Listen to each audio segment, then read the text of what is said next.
The following is a presentation of Nemont.TV.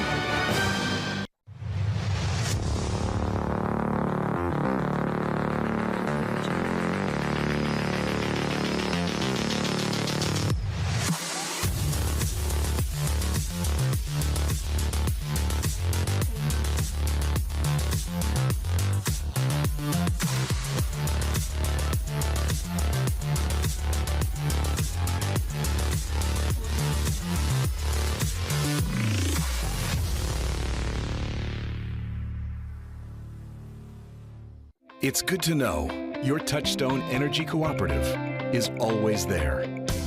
For generations, we've powered the growth of our community. Today, our commitment is stronger than ever to provide affordable energy you can depend on and keep you connected to what matters most, now and for generations to come. Sheridan Electric Cooperative is a Touchstone Energy Cooperative, your source for power and information.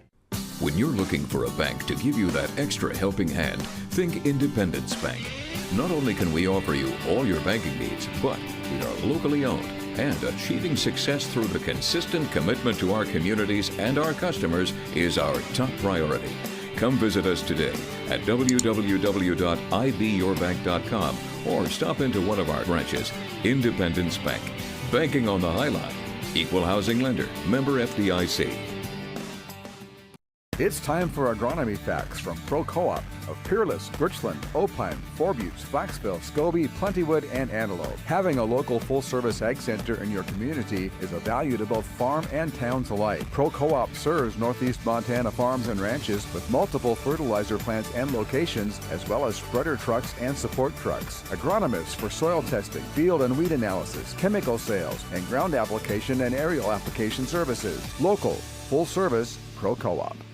At Northern Prairie Auto, a better value begins with better values from us. Just stop in. You'll see that we are built on local Montana trust that you won't see with those big city guys. Our no-pressure sales staff will put you in the right vehicle, and if we don't have it, by golly, we'll find it.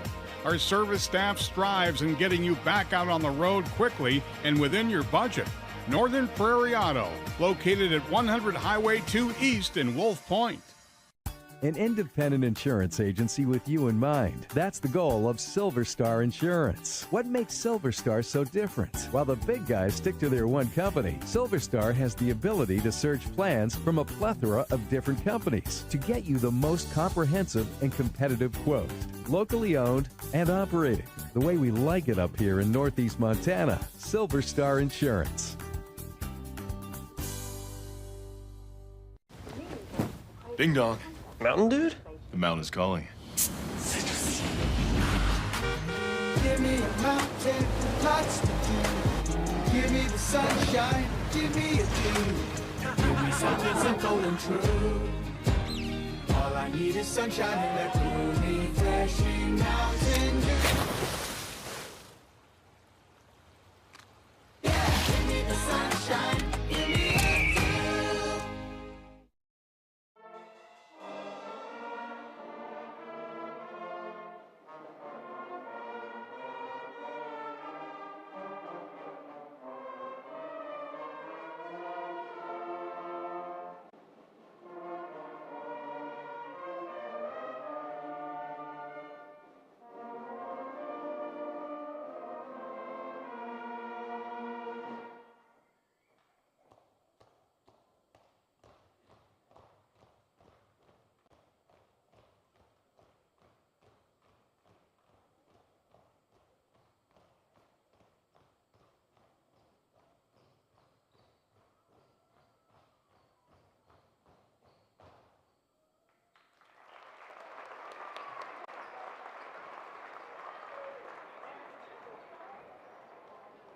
Fans, remember, your attendance and support of these student athletes and coaches is appreciated by both of these member schools competing in this contest. So we ask that all Stan Ozark and Derek Beadle with you tonight. The Scotties and the Poplar Indians matching up with each other. Girls game followed by the boys game here at the Scotty Gymnasium. Nice rendition of the national anthem from Todd Truscott. And The Scotty Band, he always does such a great job. And there is your shout-out, Todd, for 2026. Mark it down. Put it down. We got it down early here, so. I got it out of the way. No, the Scotty Band always sounds great. And, of course, the Scotty cheerleaders do a great job as well. Let's take a look at your starting lineups, or take a listen, in your case, for our listeners. For the Scotty girls, they'll go with Bailey Billingsley. She's a 5'5" sophomore. Jolie Chappell, who's had an incredible year, 5'6" senior. Peyton Brightsman, a 5'10" junior. Emma Mandeville's a newcomer, and boy, she's getting a lot of minutes starting for Coach Graham in her first year as a Scotty, 5'9" junior. And then, of course, Maisie Yoakum, who's a junior. Of course, she's been playing since she's been an 8th grader, and what an incredible Scotty career Maisie Yoakum has put together. Cam Graham, the head coach, Jamie Hughes, Corey Love, the assistants. And for the Poplar Lady Indians, they'll go with Sadie Archambault. She's a 5'7" senior. Janaea Moran is a 5'2" freshman. Braylon Nordwick, a 5'8" senior. Frankie Gourneau, a 5'8" 8th grader. And Ashlyn Bolchief is a 5'7" senior. Griffin Ricker, the head coach of the Poplar Indians. And we have the lights show now. Lights are off. Unfortunately, I got through all the starting lineups. Hey, you timed that well. I did. So keys for a Scotty win here tonight for the girls over Poplar. Well, I think the Scotties really have found, and we kind of talked about that earlier, found really the blueprint for them to be successful early in the season. Their full court defense scores them enough points that they almost don't have to score in the half court. They get out and they get early, easy opportunities generated off of their pressure defense. Now, that being said, if they are forced to play in a half court game, really look to see Maisie Yoakum and JoJo Chappell really get an opportunity to work a little bit outside in. You know, so many times in high school basketball, offense is generated off of a post touch or getting the ball inside to a big.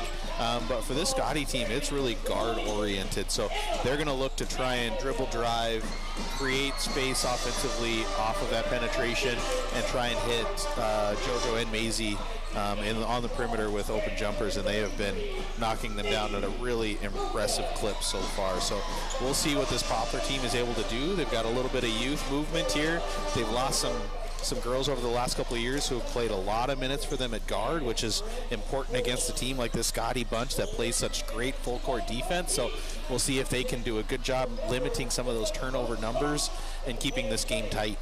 Scotty's in their white uniforms with the red trim. Glasgow will jump Maisie Yoakum. And Poplar will go with Ashlyn Bolchief, I believe. Braylon Nordwick, I believe. It is. Yes, it is. And the Scotties will win the tip. Taking it all the way in the drive, and the shot up, no good from Jolie Chappell. She comes all the way around, grabs the rebound, keeping it alive for the Scotties. But boy, right away, she takes it right to the basket. Scotties will set this half-court offense up. Now it's Billingsley over on the right wing to Chappell. Now right wing to Yoakum, who had, again, the 8 3-pointers last time they played Poplar. Penetration, the nice dump off. Mandeville up and in for 2 off the pass from Chappell. And now comes the pressure. And that made basket, that generates an opportunity for them to set this full court pressure up. And they'll break the pressure, Poplar will. Yep, but then they turn it over. It's bringing the ball down the court. Nordwick gets it slapped away. Now Yoakum in the open court. Her shot blocked out of bounds off of Yoakum, they say. And it will go back to Poplar. Yeah, Yoakum there kind of looked like she was seeking a little body contact. Might have gotten it, but doesn't get the call. So that is going to belong with the Lady Indians here. Good job of them getting back. They'll break the pressure. Archambault her pass goes over the head of Ashlyn Bolchief out of bounds, and that's 2 turnovers now for Poplar. And they got past the initial pressure into the backcourt, but 2 turnovers in the backcourt. So the Scotties with the 2-0 lead, 7 minutes left here in the first. Chappell to Yoakum. Yoakum in the near corner. They're going to go inside. She goes to Mandeville. Mandeville, great move. Shots up. It's going to go in, and Mandeville scores the first 4 points. It's 4-0 Scotties. Really nice move there as she got cut off going to the middle. Oh, and that pass is going to be thrown away here. Scotties are going to control it in the backcourt. A really great job there by Emma Mandeville to get back to that left hand and finish for 2 points. So Chappell out top with the ball now for the Scotties, who lead 4-0. Poplar 3 turnovers early on in this ball game. Yoakum will drive baseline. There's an opening. She goes to the cutter. The shot is up. It rolls off for Breitzman, but the rebound, Mandeville puts it back up. No good for her. Yoakum grabs the ball. She gets it taken away from her. And back with the ball, Poplar after Janaea Moran with the steal. And now Poplar into that trapping defense. They'll throw over it. They'll get a shot up for Bolchi from the corner for three, and it's good, and Poplar pulls within one. It's 4-3. You wonder if that's going to give Poplar an opportunity to take a little bit of a breath here. So difficult when you get that constant pressure on you and you're sitting at 0. At the high post, it is Breitzman. Breitzman into the corner. Mandeville goes baseline, loses the control of the ball. Breitzman comes up with it, though. Goes to put a shot up. It's blocked, and she gets fouled, and now she will go to the free throw line to shoot 2. Man, we are seeing Coach Graham's team here do such an excellent job getting dribble drive, taking that second and extra defender over and finding open lanes in the middle there for Mandeville and Breitzman. Really great job here sharing the basketball for the Scotties. Free throw's no good for Peyton Breitzman. She'll shoot one more. Scotties with the lead on the Nemont Missouri River Realty scoreboard, 4-3. Of course, if you're Coach Ricker, you know, you've diagnosed the problem. Now the treatment is trying to stay in front of that dribbler defensively, try and cut off those lanes so that help defense doesn't have to come over. She misses both of them, but the rebound pulled down by Yoakum, keeping it alive for the Scotties. And then Yoakum's pass is going to be tipped, and it's going to go out of bounds off the Scotties after Moran throws it off of Peyton Breitzman. Good alert move there, and that'll give the ball back to Poplar now. Chance for them to take the lead. They're down 4-3 with 5:28 left in the first. Yeah, heady play from their freshman there, Moran. That trapping defense, Poplar gets through it. Shot on the way is no good. Long rebound tracked down by Janaea Moran. Moran now will get the ball to Nordwick. Nordwick out on the right wing to Moran. Moran being defended by Chappell. She steals it away down the other end. Shot's no good. The rebound, Yoakum puts it up, no good. And ball's on the floor now. No, there we go. Oh, we have a timeout called by Poplar, meaning they will have possession of it apparently. Yep, short timeout for Coach Ricker. It's 4-3. Glasgow with the 1-point lead. 4:56 left here in the first quarter. Short timeout. We'll be back in 30. When you're looking for a bank to give you that extra helping hand, think Independence Bank. Not only can we offer you all your banking needs, but we are locally owned, and achieving success through the consistent commitment to our communities and our customers is our top priority. Come visit us today at www.ibyourbank.com or stop into one of our branches. Independence Bank. Banking on the High Line. Equal housing lender. Member FDIC. On a Friday night of basketball, KLTZ Glasgow, KVCK and Wolf Point, and on Nemont.TV in vivid color tonight. It's a great picture. Not that it's in black and white other nights. Yeah, it's got a little personality though. It does, yes it does. Glasgow with another steal. The steal by Yoakum. Yoakum will get it to Billingsley. Billingsley spins. Her shot is blocked, taken away by Poplar. Back with it now is Nordwick. Nordwick out the other end. Shot up no good by Moran, and the rebound to the Scotties. And we're up and down here pretty quick. Glasgow with the 4-3 lead. 4.5 minutes left in the first quarter. I think Glasgow likes those quick shots being taken by Poplar. That's going to definitely benefit them and get more possessions in this game for both teams. Chappell with the ball on the right wing. Quick three on the way for her, way off the mark. Long rebound will be tracked down by Jolie. And it was tipped in the backcourt, so not an over and back call. Back with the ball now, Chappell. Only 7 seconds on the shot clock here. 4:06 left, 4 on the shot clock, and they're not going to get it off. Billingsley isn't aware at that point, and the shot clock violation, and the ball will go back to Poplar. Yeah, that shot from Chappell on goal didn't catch iron, so no opportunity for that shot clock to reset for the Lady Scotties. And it got tipped all the way into the backcourt, which she had to go track that down. Took a little bit of time there.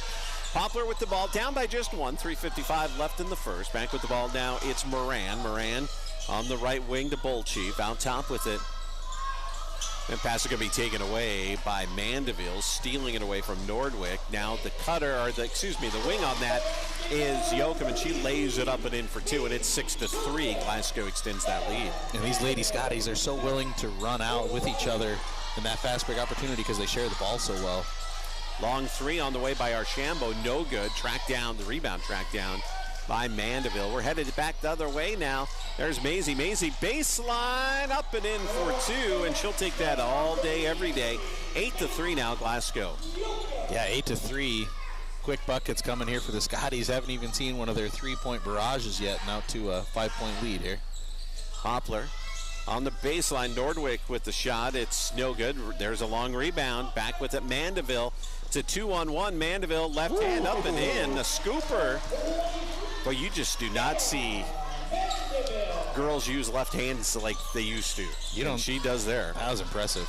Oh, there's a little floater up and in for two from Moran from about the free throw line, kind of bringing it underhand up, and it falls in. It's 10-5. Shook like Ray off of Hoosiers there. Little one-legged jumper. Slick little runner from 17. With the ball now, Chappell. Chappell out top with it to Billingsley. Billingsley on the right wing to Maisie. Maisie out back to Billingsley. 14 on the shot clock, 2:20 left in the first. They go Mandeville free throw line, shots up, bounces off, no good. Rebound, Yoakum puts it back up and in, high off the glass from about 12 feet out, 12-5. I don't even know how she could see the rim. Well, let's be honest, she didn't. Shot is up. Oh, canning it was Moran from the free throw line. 12-7. Poplar gets a quick bucket of their own, and Glasgow up by 5. 1:54 left in the first. Oh, what a steal for Poplar. Nordwick at the other end. Layup up and in. 4 straight for Poplar. They cut the lead to 3. It's 12-9. Man, that's something Braylon Nordwick has done so well over the years here, playing 2B basketball. She is such a good finisher around the rim. And she forces another turnover. The loose ball picked up by Moran down the other end to Nordwick. Another layup. 6 straight points now for Poplar, and they're back within 1. And Coach Cammie Graham needs a timeout for her team. It's Glasgow 12, Poplar 11, 1:28 left in the first. It's a short timeout. We'll be back in 30. It's time for agronomy facts from Pro Co-op of Peerless, Birchland, Opine, Four Buttes, Flaxville, Scobie, Plentywood, and Antelope. Having a local full-service ag center in your community is a value to both farm and towns alike. Pro Co-op serves Northeast Montana farms and ranches with multiple fertilizer plants and locations, as well as spreader trucks and support trucks. Agronomists for soil testing, field and weed analysis, chemical sales, and ground application and aerial application services. Local, full-service, Pro Co-op. Back here at Scotty Gymnasium, the Nutrient Ag Solutions broadcast booth at the Scotty Gymnasium. Stan Ozark and Derek Beadle with you. The Scotties will bring the ball up the court. 6 straight points by Poplar. They pulled within 1. It's 12-11. And again, it will be Chappell. Jolie bringing the ball up the court. Jolie, one of 3 seniors on this roster for Glasgow. Working with the left hand is Yoakum. Shot won't go. Gets it back out. Billingsley for 3. No good. Rebound, Yoakum. Yoakum back out. Chappell for 3. That will not go. And another rebound for the Scotties. Chappell now, one-hander bounces off. Another rebound for the Scotties. A putback by Breitzman, no good. Another rebound for the Scotties. Breitzman misses. And the ball is out of bounds. And will stay with Glasgow. They'll get a chance for their 10th shot of this possession. You know, impressive rebounding numbers, lackluster shooting field goal percentage. Yeah. Scotties will, the inbounds pass is tipped, but Breitzman comes up with it. Gets it to Chappell, and Chappell will be fouled on the floor. That's just I believe our second foul of this first quarter. 52 seconds left in the first, and it's 12-11 Glasgow. I was going to go on number 50, Blake Follett here for Poplar Lady Indians. Into the ball game comes Alexa Ball, out for Bailey Billingsley. Bailey Billingsley out. Ball will inbound for the Scotties. She'll bring it out to Chappell. Chappell, left hand to the free throw line, gets it knocked away from her, but the loose ball picked up by Mandeville puts it up. That won't go. In the rebound to Poplar, and Poplar's going to get the ball out quickly to Nordwick. Nordwick down the other end. Ball gets there and gets in front of her. She loses it. Chappell comes up with it, loses it. It's picked up by the Indians. Shot is up by Bullchief, no good. Rebound to Maisie Yoakum, and Yoakum dribbling through traffic the other end. Finds Mandeville all alone for 2. Really nice pass by Maisie, makes it 14-11. Yeah, that effort started for that basket 90 feet from the rim where she was able to get that loose ball. 3-pointer on the way for Bullchief is no good. Long rebound to Poplar. Poplar will get another shot up. Moran misses. Rebound back to Poplar. Shots up, no good for them. And another rebound for Poplar. Nordwick for 3, no good. Finally, Yoakum with the defensive rebound as the buzzer sounds ending the first quarter. That first quarter was a little uneven for both teams. 14-11 Glasgow from the Nutrient Ag Solutions broadcast booth here at the Scotty Gymnasium. Back with the second quarter in 60 seconds. I'm hungry. Me too. What do we eat? Look!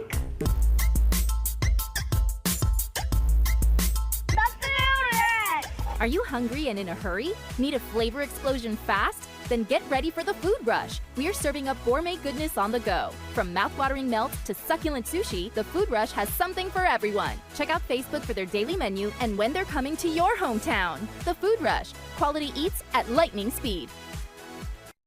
At Daniels Sheridan Federal Credit Union, we're committed to helping you improve your financial life and achieve your goals. As a not-for-profit financial institution owned by community members like you, we're able to offer better loan and savings rates, lower fees, and exceptional personalized service. Give us a call or stop by our Scobie or Medicine Lake branch to discuss how we can help you save with low-rate vehicle loans, free checking with rewards, or customized business and ag lending. Find us online at dsfcu.net. In quarter with the ball, Janaea Moran for Poplar. Moran gets the pass underneath. Shot is put up, and it's no good for Poplar from number 50. That's Follette. Scotty's with the rebound. Back with the ball now. Yoakum, she's going to drive it in. Off the glass, no good, but she will be fouled and falls to the floor, and will go to the free throw line to shoot 2. Boy, if you were trying to come up with a defensive strategy for both teams, it might be let your opponent get to the rim. The field goal percentage around the basket for both teams has been a little tough as Yoakum gets a chance from the free throw line now. She likes it from there. First one is good. And that foul ended up going on Follette for Poplar. That's her second personal. Of course, the first in the quarter. One more free throw coming here for Maisie Yoakum. Maisie's free throw is no good, but the rebound and the put back up and in for Mandeville, who's cleaning up inside. 17-11, Scotty's by 6 on the Nemont, Missouri River Realty scoreboard. She was falling away, almost fell down while she was getting that up on the rim. Nordwick takes it all the way and up and in as she torches the Scotty defense. It's 17-13. Nordwick now with 4 in the ball game. Yoakum for 3, sharp shooting it, it's no good, but she follows her shot, grabs the rebound, gets it back out to Alexa Ball. Ball now to Chappell. Chappell drives in, a lot of contact, no call, gets her own rebound. There have been a lot of missed shots and a lot of rebounds in this ball game. Yeah, a lot of offensive rebounds here for the Scotties. So Yoakum, cross-court pass, Jolie for 3, boom, she cans it. Good ball movement by the Scotties, and it's 20-13. Nice job there by Brightsman to set a little back screen there for Jolie Chappell, freeing her up for the weak side 3. Oh, good hands by Maisie Yoakum as she was defending Nordwick. And they're going to call her for a travel as she had a huge collision there. But the call is a travel, and after she forced the turnover, she grabbed the loose ball and then is called for a travel. So Poplar will keep the ball. Looked like she might have tripped over Captain America over there in the stands. Jealous. Yeah. It is superhero night at Scotty Gymnasium. With the ball now, Poplar. Nordwick loses it as she got to the hole, and loose ball Mandeville. She kind of throws it up for everyone, and it's picked up by Poplar and a foul on the Scotties. I don't see anybody over there dressed as me for superhero night. Well, your 3 kids describe you as a superhero, but it stops at that. I'll take it. That's a pretty good trio there. Yep. Poplar with the ball. They'll get it out left wing. 3-pointer is up, and that is no good for Gourneau. The ball goes out of bounds, and Glasgow will get the ball back. 6:20 left here in the second. Good battle for the loose ball there from Mackenzie Crawford and Peyton Brightsman. I'll always remember on one of the superhero nights, I had asked Bruce Peterson what was his favorite superhero, and he said Rubber Band Man, which I believe came from the 30s. With the ball now, Mandeville. She gets a shot up. It's no good. She grabbed the rebounds and then a rebound and is fouled, and she goes to the free throw line. I thought you were going to say pasteurized milk or something. Pasteurized cheddar cheese. Bruce remembers when it wasn't. Yeah. Oh, Bruce is listening. Good old friend of mine. Old teacher, actually. Free throw is no good by Mandeville. She'll get one more. And, of course, a long-time contributor with me during basketball games. Him and Sheila probably watching the game. Second free throw is up. It's no good. Rebound to Yoakum. Yoakum now from the corner. Three-pointers on the way, and it's not going to go. But the rebound, Mandeville, she just says, I'll put it back up. I'll clean everything up. It's 22-13. Yeah, she just has got a nose for the ball. Emma Mandeville doing a great job on the offensive glass and scoring when she gets it. Nordwick with the ball now for Poplar. She's going to be double-teamed by Breitzman and Yoakum, and they call a foul as they had her surrounded. And the referee says that Breitzman gave her one of these. Yeah, Coach Cammie Graham and Mr. Official having a little conversation about that one. With the ball, Poplar down 22-13. That's Gorneau trying to drive to the hole, and she's going to be fouled. And Breitzman might get called for the reach in there. Yeah, I think she's going to pick up two quick ones there. Looks like Runner is set to check in, most likely for Breitzman. Yeah, that's what we got. Ava Runner coming into the game. Peyton Breitzman going to the bench with those two fouls. 5:37 to go in the second quarter. And inside, Poplar, they're going to catch Runner with the foul as she blocks the shot of Gorneau on the inbounds play, and that's 3 quick fouls on the Scotties. Yeah, 4 already in the quarter. That could mean a lot of free throws here for the Poplar Lady Indians to finish out the second half of this second quarter, but just not a great job there as that first free throw is an off back iron, no good. Not a great job by the Scotties matching up as they subbed in and out. Left Bolchie fall by herself underneath the basket on the inbounds play. Second free throw is good. 22-14 on the Nemont Missouri River Realty scoreboard. 5:33 left here in the second. Stan Ozark, Derek Beadle with you tonight. With the ball, Jolie Chappell. Chappell out top with it now. To Ball. Ball going inside to Runner. Runner can't hang on to it, and it's a Scotty turnover. Back with the ball now, Poplar pushing the ball up the court. Number 30, that's Gorneau, all the way in, and it's out of bounds. She probably tried to do a little too much there, and that gives the ball back to the Scotties. That was a good job there by Jolie Chappell, though, to defend without fouling. Looked like Gorneau got head and shoulders by, and sometimes you see players lose verticality. They'll bring that arm down and foul when that player's out of position. Turnaround shot from the free throw line by Yoakum is no good. The rebound to Poplar. Poplar trying to get that ball across half court. They can't, and the Scotties get the turnover, but Yoakum's pass sails over the head of Mandeville, and the Scotty turnover headed back the other way.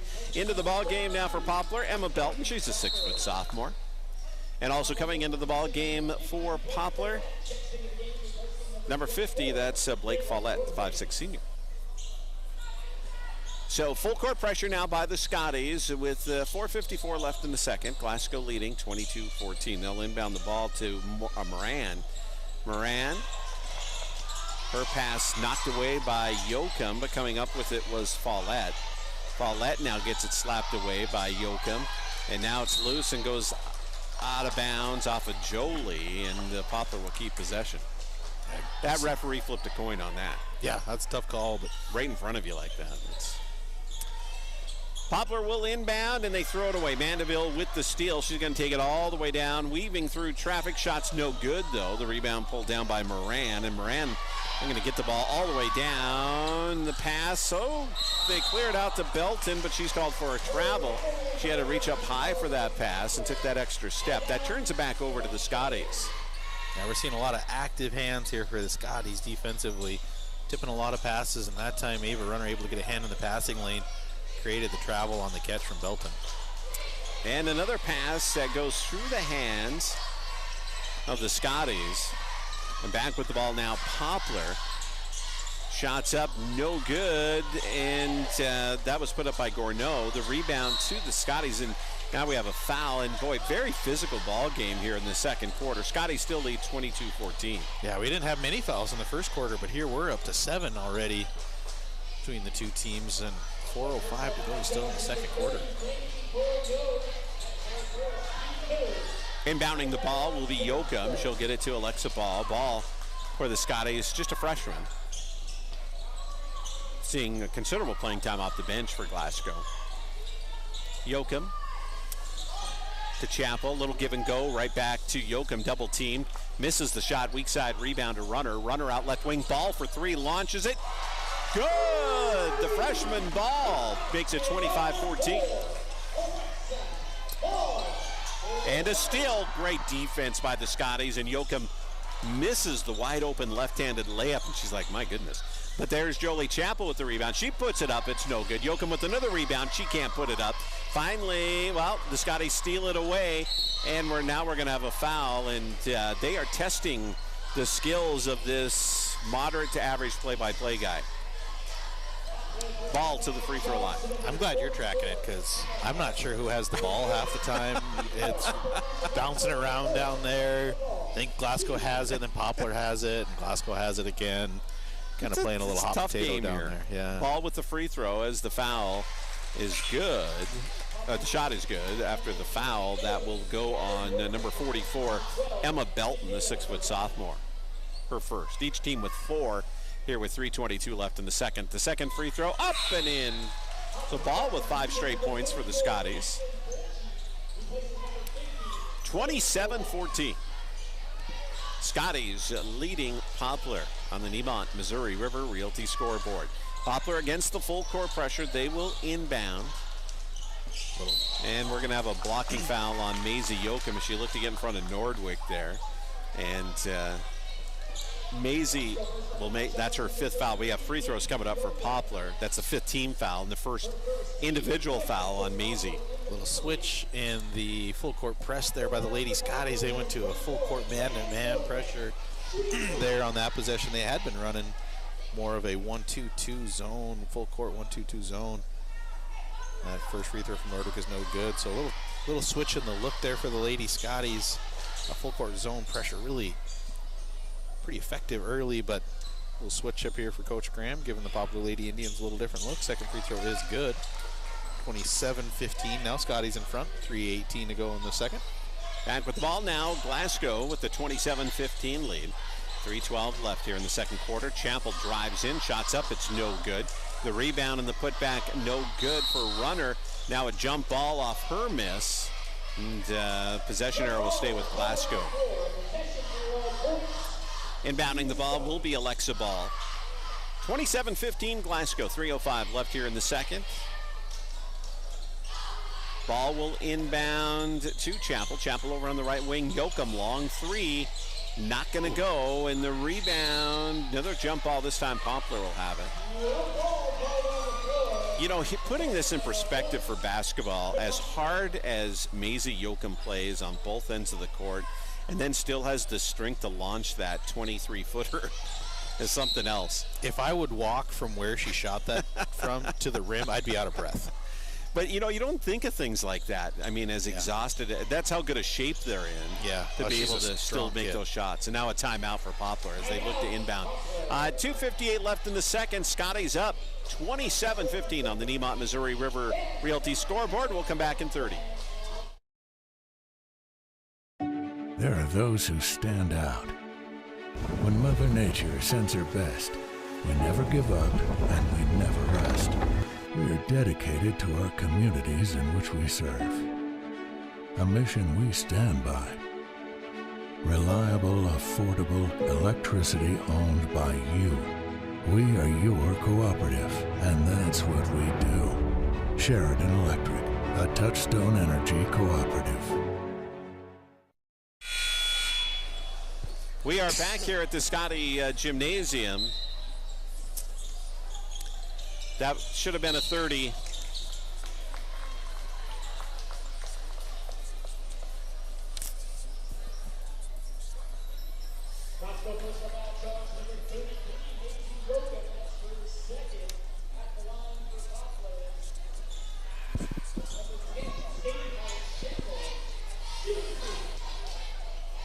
Okay, well, we're a little late getting back. Foul that will be called on the Scotties, and that will go on Maisie Yoakum, who picks up her second as Poplar was looking to inbound the ball to the free throw line. Frankie Gourneau, and she gets that first one, 27-16, and Billingsley comes back in for the Scotties.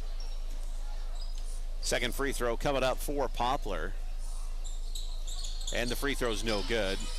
Runner does a nice job boxing out there, and she'll get the ball to Billingsley. And Billingsley pushing the ball up the court now for Glasgow with that 27-16 lead. Chappell at the free throw line. Looks, she's double teamed, gets it knocked away from her. Billingsley goes to the floor to grab it, and she gets tied up. Possession arrow should be going to Glasgow, and so the Scotties will inbound here.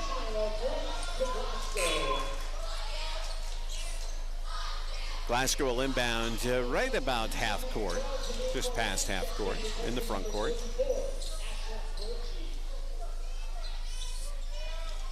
And they'll inbound to Chappell.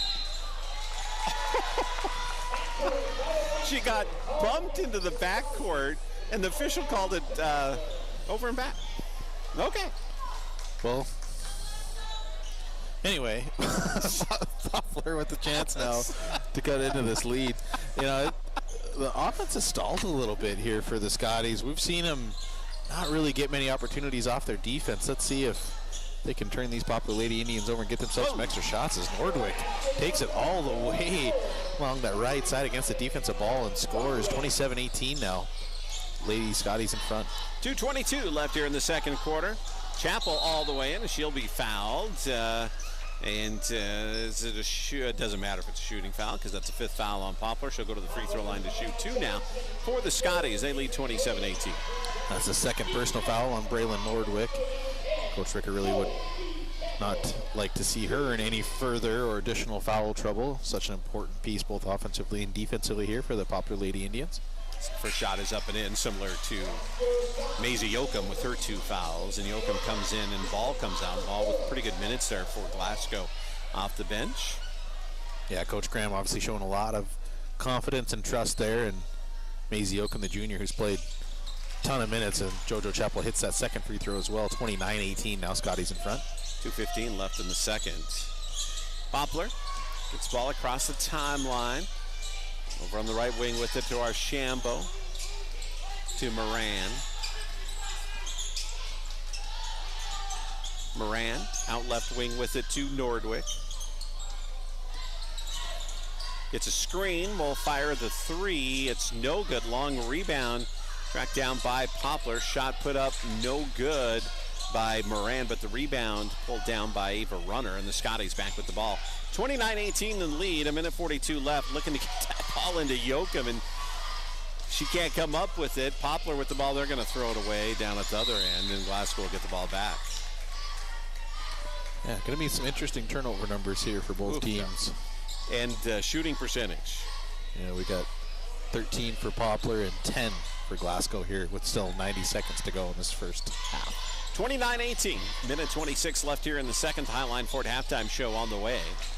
With the ball, Yoakum out top with it to Billingsley, and her pass tipped by Nordwick into the backcourt, tracked down by Chappell. She's going to take it all the way in, and the Red Sea parted for her, and she lays it up and in. Jolie with the deuce, 31-18. Yeah, good job there by Runner, too, to kind of set a little bit of a seal screen, opening the lane further. From the corner, Bolchief, a long three, no good. Ball tipped into the hands of Archambault. She gets it knocked away. Taken away by Billingsley. A nice pass to Mandeville with that left hand again. Up and in for two. It's 33-18. Good job there by Mandeville. She kind of started all that action with the tip pass. Able to get out and finish it with the layup. Poplar into the front court now. Down 33-18. Shot from 10. Up and in. Wide open was Moran. She found a little soft spot in that Scotty defense. It's a 13-point Glasgow lead now. 28 seconds left in the second quarter. We'll see if the Scotties hold for the last shot here with the shot clock turned off. Yoakum, quick three, no good. Rebound on the weak side to Runner, and she'll be fouled. She'll go to the free throw line to shoot two. Ava Runner for Glasgow. That foul on Poplar will go on Bolchief, who picks up her first. And the free throw is up, and it is no good off the back of the rim. Alexa Ball checking in here. Coach Graham trying to protect Yoakum as she comes to the bench with those two personal fouls. Only 20 seconds to go. No point in seeing her pick up a cheap one here at the end of the second quarter. That free throw is off the side of the rim, and the rebound pulled down by Nordwick. Poplar with a look. 15 seconds left in the first half. 33-20. It's a 13-point lead for Glasgow. 8 remaining. Nordwick gets cut off by Runner, and now a jump ball with just a half a second left, 1.5 seconds left, and it will be Glasgow ball. So they'll inbound with a second and a half. And now the officials stop play, and they say it is Poplar ball. The arrow shows it is Poplar ball, so the Lady Indians will inbound.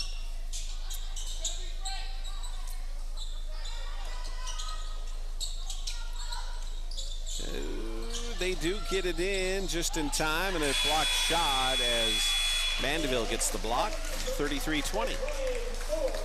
Glasgow will head into the locker room leading by 13 on the Nemont, Missouri River Realty scoreboard. We'll take a break, and coming up, your Highline Ford halftime show. We'll be back in 2 minutes.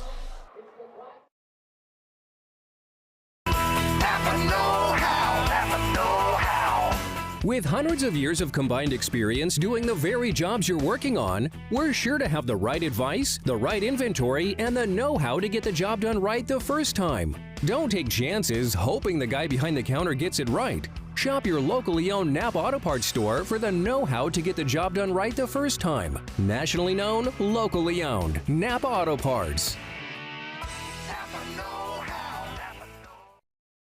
Getting tired of watching the game all by yourself?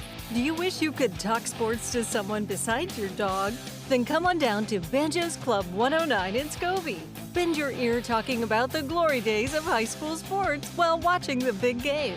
Order some delicious pizza or try their famous Banjo Burger. So when you think of fun, food, and drinks, think Banjo's Club 109 in Scobie. Banjo's, your home away from home.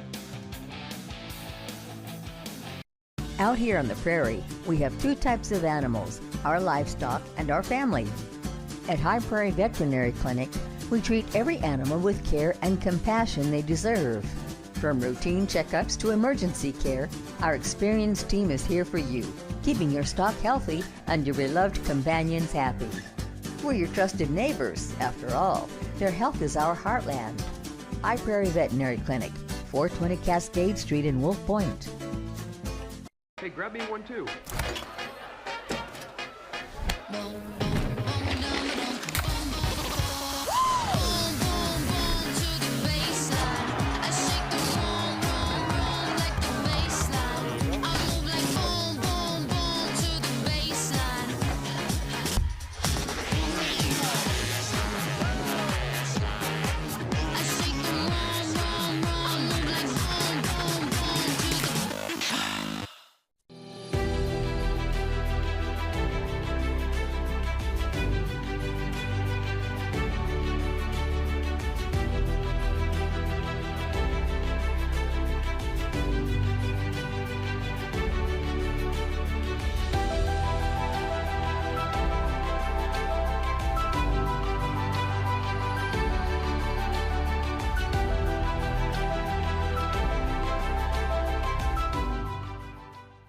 Nemont.TV would like to thank the following businesses who made today's broadcast possible.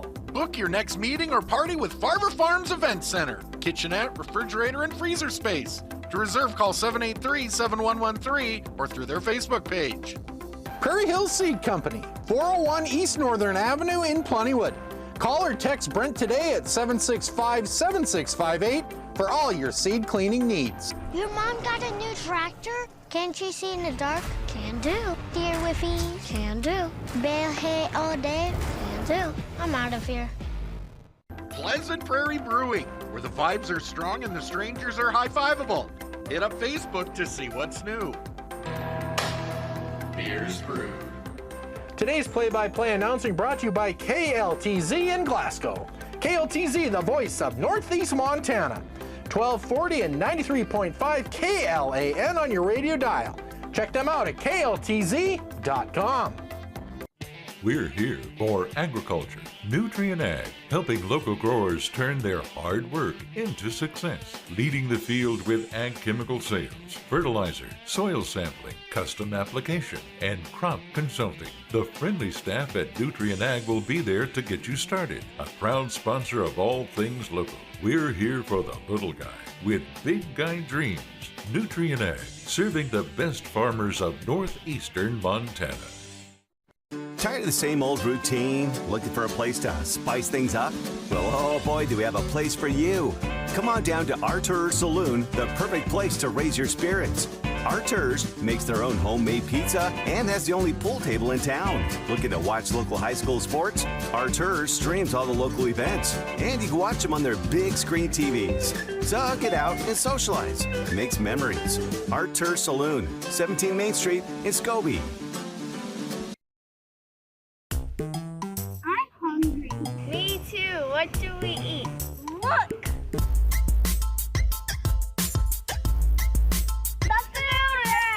Are you hungry and in a hurry? Need a flavor explosion fast? Then get ready for the food rush. We're serving up gourmet goodness on the go. From mouth-watering melts to succulent sushi, the Food Rush has something for everyone. Check out Facebook for their daily menu and when they're coming to your hometown. The Food Rush. Quality eats at lightning speed. It's time for agronomy facts from Pro Co-op of Peerless, Birchland, Opine, Four Buttes, Flaxville, Scobie, Plentywood, and Antelope. Having a local full-service ag center in your community is a value to both farm and towns alike. Pro Co-op serves northeast Montana farms and ranches with multiple fertilizer plants and locations, as well as spreader trucks and support trucks. Agronomists for soil testing, field and weed analysis, chemical sales, and ground application and aerial application services. Local, full-service, Pro Co-op. When you're looking for a bank to give you that extra helping hand, think Independence Bank. Not only can we offer you all your banking needs, but we are locally owned, and achieving success through the consistent commitment to our communities and our customers is our top priority. Come visit us today at www.ibyourbank.com or stop into one of our branches. Independence Bank.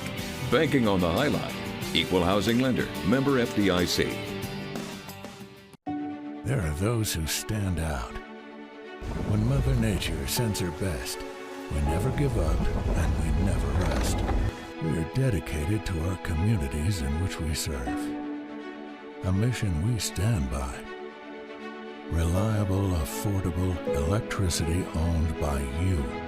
We are your cooperative, and that's what we do. Sheridan Electric, a Touchstone Energy cooperative.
Museum, the Nutrient Egg Solutions broadcast booth, 33-20 Glasgow with the lead.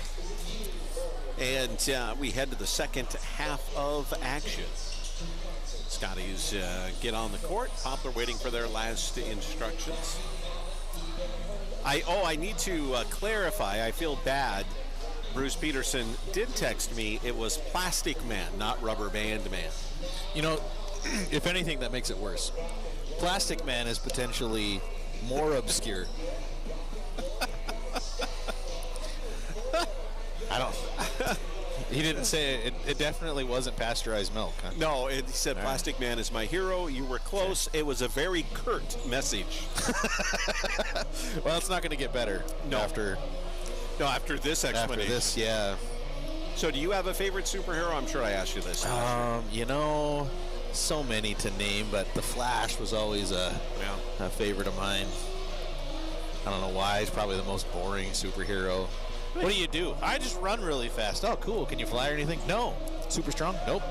Just run really fast. Well, truly, I mean, the ultimate superhero is Superman, right? True. Does it all. He can do it all.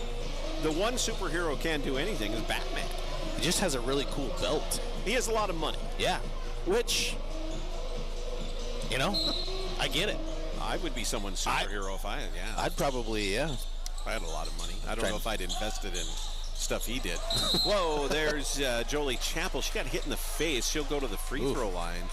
Yeah, she's like, whoa. That's a tough start here. You see prize fights not have punches landed that hard in the first 5 seconds. Of course, inadvertent contact there, but Jolie trying to blink the cobwebs out as she goes to the free throw line here. Bull Chief picks up her second foul. So 2 free throws coming up for Jolie. And off the front of the rim, no good. And you know, if you can't see the rim clearly, I know LeBron James was quoted one time as saying, just shoot for the middle one. Oh, it's worked out for him. Yeah. Second free throw, no good. She missed both of them. The rebound to Jolie. Jolie then fires it up from 10 and says, hey, or 12, let me shoot it from out here and I'll drop it in. 35-20. That free throw's too easy. Little runner from 12, a little bit higher degree of difficulty there. Nordwick's going to turn that over. Yoakum's got it. She is out on the run. Up and in. She knows how to protect herself. She gets that shot up. 37-24 straight for the Scotties, and Yoakum putting a lot of pressure on the ball. And getting the ball across the timeline is Gourneau, but she loses it. It's on the floor, and a timeout called by Coach Graham. And it's a short timeout. The Scotties will have the ball when we come back. 37-20 your score, 7:23 left here in the third. Scotties on top, back at 30.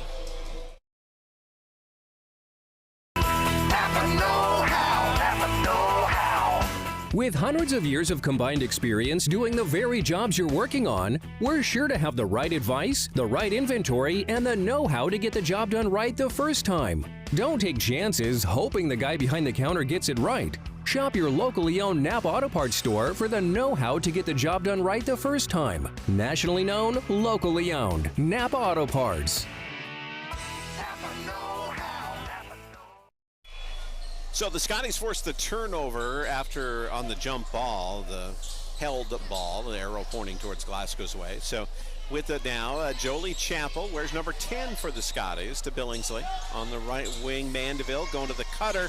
Yoakum up and in for 2. How'd you even catch that?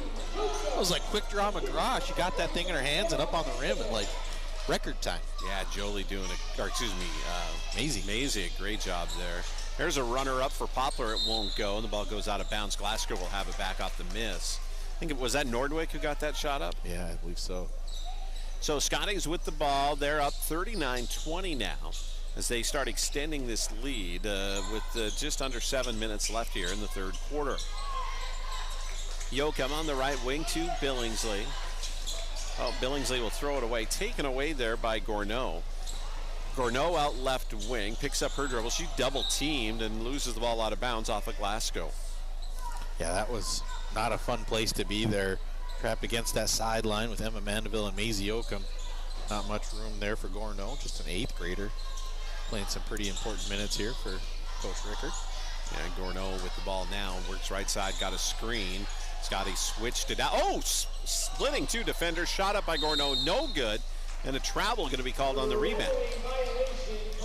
A lot going on there. A lot of things happening. A little spin move, hitting the B button. Lost Maisie Yoakum there for a second, but unfortunately lost her footing too as she cleared that offensive rebound here. Scotty's going to work now up 19. Maisie with the ball now to Billingsley. Billingsley to Mandeville, who had a great first half. There she is. She pulls back, though. Goes inside Breitzman. Breitzman back out. Three-pointers on the way for Billingsley. No good. Rebound. Yoakum up. No good for her. Ball's on the floor. We're actually going to have a loose ball foul. That's going to go on. I think that's going to be on the Scotties here. Yeah. Yep. It's going to go on Emma Mandeville, her first. I never know when they point, if the ball is being inbounded here. And I mean, sometimes I struggle with. I mean, there's a lot of things I struggle with. That's one of them. Yeah, I think people listening can understand that you and I really don't understand this game very well. But there's nobody else, so here we are. Thank goodness. Nordwick with the ball on the left wing. Cross-court pass on the right side over to Archambault for three. Long rebound. Pulled down by Nordwick of Poplar. She fires up a three. That's going to be off the mark. And the rebound to Mandeville. And now a foul that's going to go on Poplar. That was a really great job of the Scotties getting a body on the defensive glass. You saw Peyton Breitzman and Emma Mandeville both really doing a good job clearing the lane. And you see this sometimes. It doesn't happen often, but where the rebound actually bounces off the floor before the team gains possession. That's really impressive when that happens in the middle of the key, and great job by those two girls getting a body. Yoakum. Whoa, her pass goes behind Billingsley, and that's a turnover for the Scotties. Scotties get the ball back to Poplar here. 5:35 left in the third. 19-point lead for Glasgow as they've really opened things up here in the second quarter, or second half, rather. Yeah, holding Poplar scoreless here so far in the first 2.5 minutes. Highlight in the first half was J-Rad down playing little Spice Girls. Yeah, love some Spice Girls. He knows what I like when he hits the tunes. He knows your soundtrack. Yes, he does. So Poplar with the ball, 39-20. Glasgow with the lead from the corner. Shots on the way. Oh, and dropping it in. Number 34, that's Bolchief showing some range out there. Or, excuse me, no, that's... yeah, actually. Was it Bolchief? Yeah. I can't read those numbers great. Three-pointer on the way. Mandeville, and he goes out of bounds. She believes she was... the ball goes out of bounds. It's Glasgow ball, but Mandeville thought she was fouled on that shot that was blocked. Instead, the official says it went out of bounds off of Poplar. Glasgow will have the ball. And now the officials are going to talk about it. And right, they're trying to figure out what should happen with the shot clock here. Oh, sure. Yeah. Oh, sure. Looks like it's going to be set to 25 now, so the Scotties will inbound with 5:01 in the third quarter, 25 on the shot clock. Billingsley will inbound. Glasgow leading 39-23. Chappell in the corner goes to Breitzman, hands it right back off. Chappell, shot up and in. Good alert move by Peyton, handing that ball off to Chappell, who was in trouble. She was trapped in the corner, but got out of it. Back with the ball now, Poplar. It's 41-23 on the Nemont, Missouri River Realty scoreboard. Steal, JoJo with the steal. She's going to have a layup at the other end, up and in for two. Jolie has a motor that does not stop. A little road runner. Meet. Just on and on and on. Heck of a volleyball player, too. 43-23, 4:20 left here in the third. Poplar with the ball. Scotty's with the lead. Nordwick to the free throw line, kicks it back out. Three-pointers on the way. That will not go for Bolchief. The rebound pulled down by Maisie. Maisie now to Jolie, and Jolie's going to push, and her pass off the hands of Mandeville. A little too high for her, and then she fell down. Yeah, if you're Chappell, you got to make that pass early or not make it at all. Didn't leave herself and Mandeville much room to complete that pass as baseline leered ever closer. 20-point Scotty lead here. 3:55 left in the third on the Nemont, Missouri River Realty scoreboard. With the ball now, Janaea Moran for Poplar. Nordwick gets inside, shot's no good, and goes out of bounds off of Glasgow. Actually, that was Gourneau, Frankie Gourneau.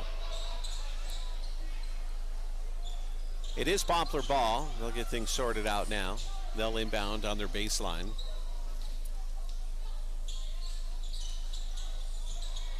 Inbounding it to Moran. Moran gets the ball knocked away from her by Jolie. Poplar will retain possession, but just 12 on the shot clock now for Poplar. JoJo shot out of there like she was coming out of a cannon, disrupting that dribble drive there. Poplar will get the ball in. They'll inbound, and there's a quick whistle and a foul that's going to be called on the Scotties here with 3:37 left in the third. So Emma will pick up, Mandeville will pick up the foul, her second team foul on Glasgow. Poplar will inbound, and they will get the ball inbounded. And another foul as Poplar got the ball inside on the penetration. And to the free throw line, Gourneau, who got to the hole and was fouled, so she'll shoot two. 43-23, 3:33 left here in the third. Free throw is good. 43-24. Boys game will follow this contest here from Scotty Gymnasium. KLTZ Glasgow, KVCK and Wolf Point, and of course Nemont.TV. This free throw is up. It is good. 43-25 your score. Yoakum will get the ball to Chappell. Chappell gets a screen in the corner, a little give and go, trying to go to Mandeville. Mandeville didn't get out quick enough. The ball tipped away. Scotty's come back up with it. 18 on the shot clock. It's Yoakum.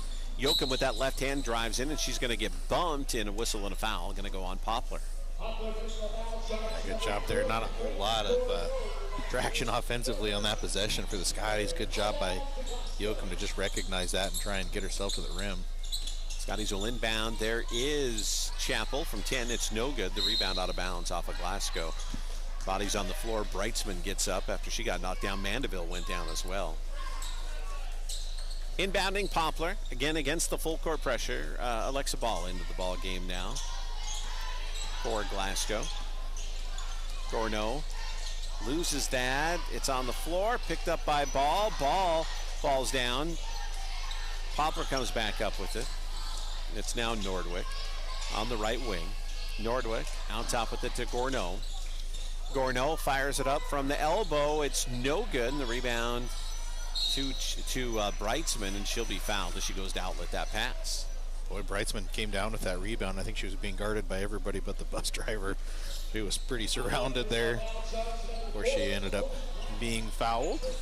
It's a fourth now against the Poplar Lady Indians in the third quarter. 2:44 left in the third, 43-25. Glasgow leading.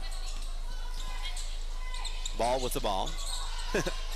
Gets a screen, drive shot is up by 16, and she'll be fouled. She'll head to the free throw line to shoot two. Sometimes it just, the jokes write themselves. It does, and fortunately for the listeners, we have 4 more years of that. We're going to think it's funny every time, guys, so you might as well just either join in or, I don't know, I guess that's your only option. Ball sinks the first free throw. 44-25 now. Scotty's in front, 2:33 going in the third quarter. One more free throw coming from Alexa Ball in her pretty pink shoes. Shot's no good. Rebound pulled down by Poplar's Tony Brown, who's into the ball game. Nordwick bringing the ball up, being pressured by Yoakum. She gets across the half-court line. Ball's tipped, but picked up by Poplar. They got 20 on the shot clock now. Left wing, three-pointers on the way. For Moran, it's good. 44-28. Glasgow with the lead on the Nemont, Missouri River Realty scoreboard. Oh, Mandeville says, watch this. Three-pointer up and in. Why not? 47-28. And we have whistle, and Poplar will inbound to this. They stop the play. Runner comes in for the Scotties, and Coach Graham says, Emma, come on out. Nice three, sit down. Sit down. That's what Coach Costin always did to me whenever I shot the ball, too. Ever. Didn't matter what the score was. And that's going to be a turnover as Poplar throws the ball down the sideline. It goes out of bounds off of Braylon Nordwick. Glasgow back with the ball. 1:56 left in the third. 47-28. Scotties looking to go to 7-0 on the season with this victory ahead of a big matchup with the Malta Emmets tomorrow night right here in Glasgow. The cutter is Chappell. One-hander up, no good. The rebound, Reitzman. She gets her shot blocked, falls to the floor. It was Nordwick who had the block. Possession arrow going towards Poplar. Inbounding the ball for Poplar will be Blake Follett, the 5'6" senior. And they'll get the ball inbounded to Nordwick, and she's dribbling through traffic. She gets it stolen from behind by Jolie Chappell, and Chappell quickly down the other end to Yoakum, can't get it to go. And we have another jump ball. This time Glasgow will keep it. That pass by Jolie led a little too much. I was amazed Maisie caught up with it and actually got a shot off. Yeah, it just didn't leave a great angle there for Yoakum to get up and use the glass there. Ball from 18, it's no good. She gets her own rebound, puts it up, still will not go. Now a whistle and a foul, and I think Alexa will be going to the free throw line to shoot two with 1:18 left here in the third. Mandeville will come back in for the Scotties after this first free throw. I'm going to nominate Tony Brown for my all-hair team. It's an impressive ponytail. That is a lot. It's a lot of hair. This free throw is up off the front of the rim, and it's no good.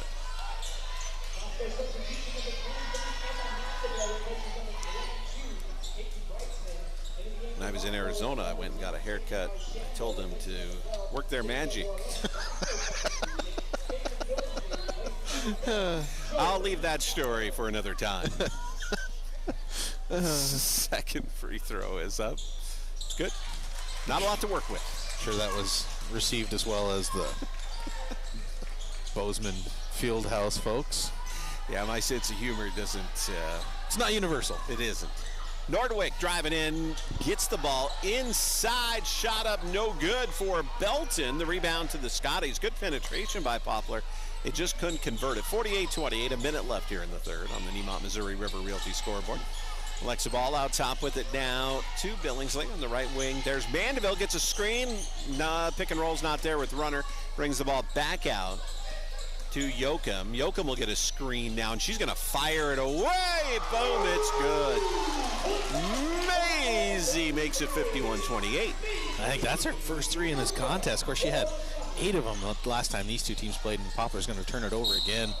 Yoakum's going to be fouled in the backcourt. Looks like she took a shot in the face, and her and Follett are apologizing to each other, I think, there. Bailey Billingsley forcing the turnover there. 51-28, 32 seconds left here in the third. As Glasgow pulling ahead here with Maisie to the free throw line. That's foul number 3 on Follett, the 5'6" senior for Poplar. Nobody has ever apologized for hitting me in the face. I think it was always intentional, now that I look back at it. Well, I should have apologized when I slapped you the other day. That free throw's good. I'll take that as the first apology. 52-28. Great effort by the Scotties here tonight, if not a little uneven at times. And what we got? Official is at the scores table. I think we got a little bit of blood here from. Oh, for Maisie? Is that what they're doing? Yeah. Okay. Just wipe it off, I guess. Should be fine. Would you expect any less from Maisie? No. Kid's a little. She's a tough one. Yep. She's a tough one. Tougher than a $2 steak, that one. This free throw is good. 53-28. 32 seconds left in the third. Poplar will inbound. And they're going to throw that away. The pass from Archambault cross court goes out of bounds. I think the thing here, if you're Coach Graham, you got to feel really excited about, you know, this isn't the easy offensive explosion that they had in Poplar when they ended up with 88 points in that contest, but their defense has been really outstanding. Yeah, Poplar's had a tough time getting anything really going. And, you know, you're not going to have a 3-point barrage like you know, often like they did in Poplar last time. So, and a push as Jolie was stepping to the basket, so she'll go to the free throw line. A lot of free throws here for the Scotties late in this third quarter, leading 53-28. Jolie, a senior for Glasgow. She's been playing since she's been a freshman. That free throw is good. I feel bad because Jolie really was on her way to an incredible year last year when she hurt her ankle. And missed some time, and I don't think she ever really did come back 100%, but she's a tough competitor. My goodness. 55-28 now. Yeah, her and Maisie Yoakum kind of set the tone for this team competitively with their excellent plays. Emma Mandeville steals that pass away. 7 seconds now. Mandeville not aware how much time is left. Scotties will get the ball inside as the buzzer sounds. They got it inside to Billingsley. Time expires. Headed to the fourth quarter. Scotties leading 55-28 on the Nemont, Missouri River Realty scoreboard. Back in 60 seconds. Montana. We are proud to say it's where we live and where we work. The vibe is different here. We are friendly, caring, hardworking, resilient, and resourceful. No one else covers Montana or cares for Montana more than Stockman Bank. To us, Montana isn't just a place. It's the only place we do business. That's why we are Montana's brand of banking.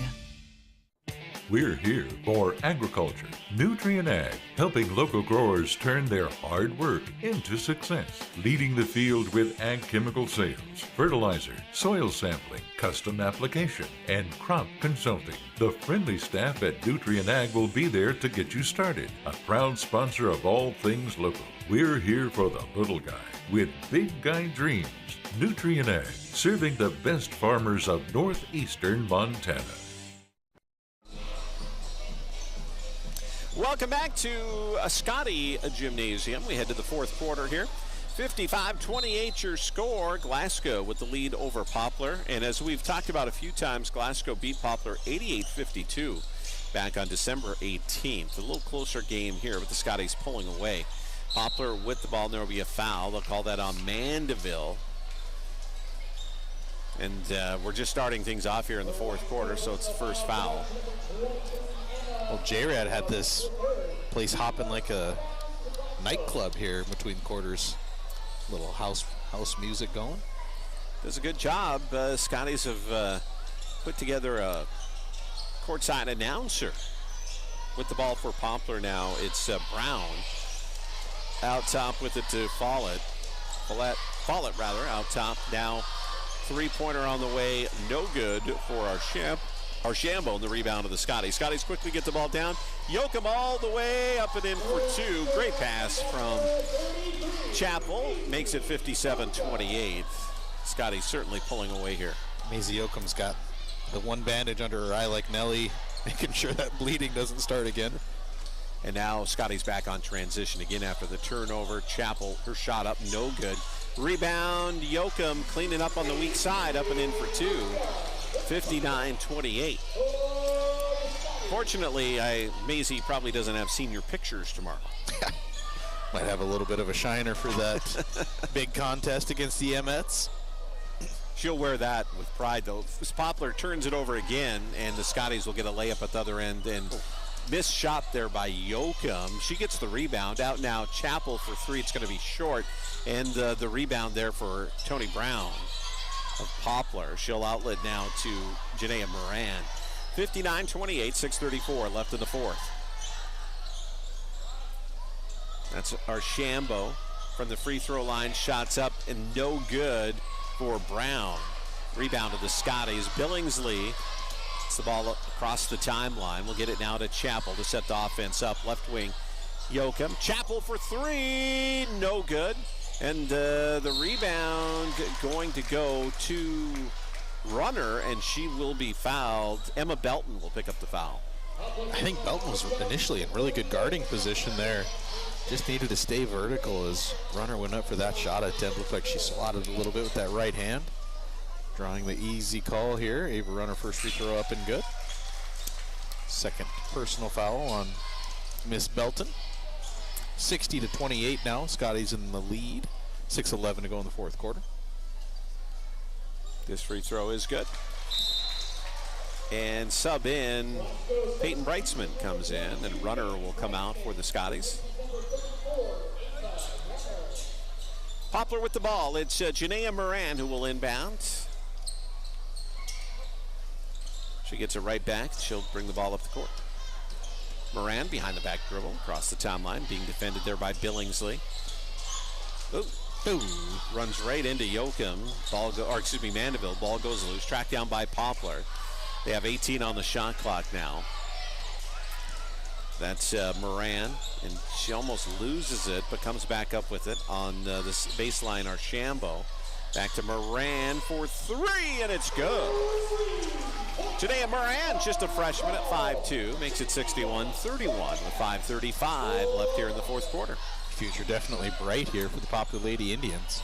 Mandeville, whoa, from the corner. Hey, couple of threes here in the second half for Emma Mandeville, adding to that impressive evening she's having.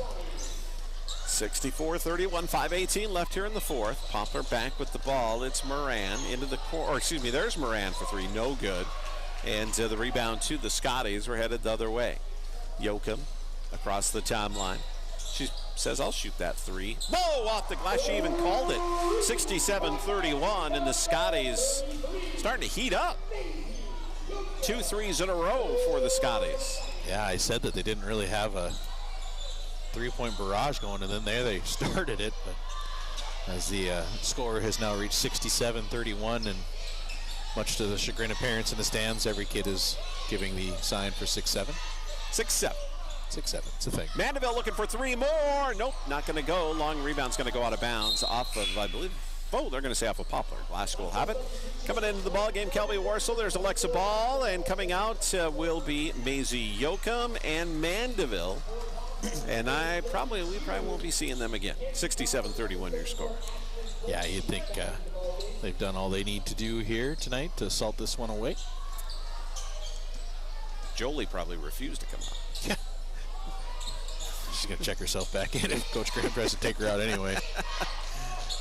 Ball from 18, no good. The rebound to Poplar. Credit the rebound to Crawford, and she'll be fouled. Kelby Warsaw from behind with the bump. Over the back, as they used to say, and now don't say. I was actually listening to a college basketball broadcast, and they made the same joke we do all the time, without using Myron Molna's name. Yeah, well, or it's no, not it's Cloaker. Yeah. Smart Cloaker, yeah. Hopefully there's no such thing as an over the back. Yep. It's just a push foul now. Push foul. Oh, that pass goes out of bounds. Pass from Moran. Cross court, out of bounds. Glasgow will get the ball back.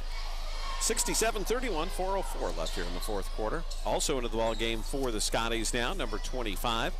That is Lacey White. She's a 5'3" senior. Billingsley. Oh, she needs to get that ball out. She throws it away. Taken away by the Indians, and they'll get a shot at Moran from 10. It's no good. Rebound to Brightsman. 67-31 Glasgow. Warsaw spins, looking to pass that. It gets knocked away from her, and it's a turnover. Back with the ball for Poplar is Blake Fowler. Oh, we got a player hurt. Play stops now with 3:35 left in the fourth. And that looks like Emma Belton maybe limping a little bit, and so they'll have personnel take a look at her. It will be Poplar ball here with 3:35 left in the fourth, and the score 67-31. And in the meantime, coming in for Glasgow, Guinevere Aburn, a 5'4" senior. So 3 seniors on the Scotty roster. White and Aburn are in now. The other one is Jolie Chappell, who is out of the game and probably won't be checking herself back in. They will take Emma Belton right to the locker room. Boy, she is walking real gingerly. So they'll help her. Hope everything turns out there. And Poplar will inbound now. Blake Follett on the far sideline will inbound to Janaea Moran. Again, the Scotties up 67-31. It's Bolchief, a shot from 15, no good. And the rebound to White. And White gets tied up. And possession arrow will go to Glasgow, so the Scotties will get the ball back. Seems to be that jump balls pick up in frequency in these types of situations. A lot of them. A lot of jump balls. Aburn with the ball for the Scotties. Aburn to Warsaw. Warsaw, she gets her shot blocked by Crawford. What was the officials going to talk this over? Yeah, they're going to have a little conversation. Nice little give and go there from Kelby Wursel. Crawford just erased it. Ball's going to belong to Poplar. Poplar will inbound it. Trailing. 67-31. 6-7. 6-7. Poplar with the ball. It's Moran, the runner. It's no good from 12, and the rebound going to go into the hands of Tony Brown, and we got a whistle and a foul.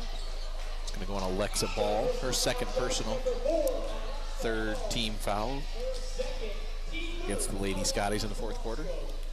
This game is slowed to a crawl. Three-pointer, no good. The rebound, Warsaw, she's going to get tied up for a jump ball. And possession arrow to Glasgow this time. Flow of the game slowed a little bit, but the effort of the players and the announcing crew remains steadfast. The pass from Ball through the hands of Aburn out of bounds. Poplar will get the ball back. Right at half court, Poplar will inbound. 2:46 left here in the fourth quarter. Again, the boys game is coming up next tomorrow afternoon, actually. The Scotties will host the Emmets and the Mustangs. A little earlier start times. Yeah, 4 and 5:30 p.m. Oh, the steal. That's Ball with the steal. She's down the other end. Layup missed. Ball goes out of bounds, and they're going to say off of Poplar. Glasgow will have possession. Great defensive effort there for Alexa Ball. Just couldn't put the ball into the hoop.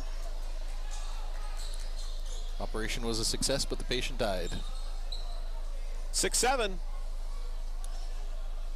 See, some of the Scotty students are signifying the 6-7. They're really sticking with it. I will say this, that the phrase 6-7 has to be outlawed at the Beetle House with my two darling girls. No longer allowed. A little conversation. See, you're kind of a disciplinarian. Run a tight ship. As you can tell, I take things very seriously. Officials get things figured out. Now Scotties have the ball, and they'll throw it away. The steal there by Moran. Moran across the timeline. 2:24 left here in the fourth. Pass will go through the hands of Crawford. And Scotties will then promptly throw it back away. And the ball inside Crawford. She misses. Ball's going to go out of bounds. Clock stops. Glasgow will get the ball. With 2:09 left here in the fourth. So if this goal holds out, looks like Bailey Billingsley is going to go to the bench, and Ava Runner is going to check in for the Scotties. That'll drop Poplar to 2-2 in conference play. Both of those losses coming at the hands of the Glasgow Scotties. And the Scotties will lose the ball out of bounds at the other end. Ball has the ball slip away from her, and a turnover for Glasgow. Back now to Poplar. Scotties have Scobie in town on Tuesday, next Tuesday. That's an add-on game after the Scotties missed their games with Big Timber and Joliet because of the weather back in December. And the ball out of bounds off of Poplar off the missed shot, so the Scotties will get the ball back. That's a great pickup for Glasgow, for both the boys and girls. Yeah, and we've been able to clarify that was not done because Mr. Erickson, the AD, was mad at the coaches, Glasgow Scotties. That's just how it worked out. But yeah, Scobie. That is two really great basketball teams, both boys and girls, for the Scobie Spartans, who will come in here. The Scotty Gymnasium is Scotty's going to turn that over and then steal it right back. White with the ball now for Glasgow to Aburn. Minute 28 left here in the fourth. Aburn with the drive. Shots on the way. No good. Rebound on the floor. We're going to have a jump ball. And possession arrow this time will go to Poplar. Yeah, so that's on Tuesday. Scobie comes to town, both boys and girls. If you remember, the Scotties are supposed to go to Red Lodge, and they didn't because of some pretty ridiculous weather. And Scobie, I believe, was supposed to be in Shelby for a tournament. Right. And so both Glasgow and Scobie missed a couple of games, and so it all worked out real well.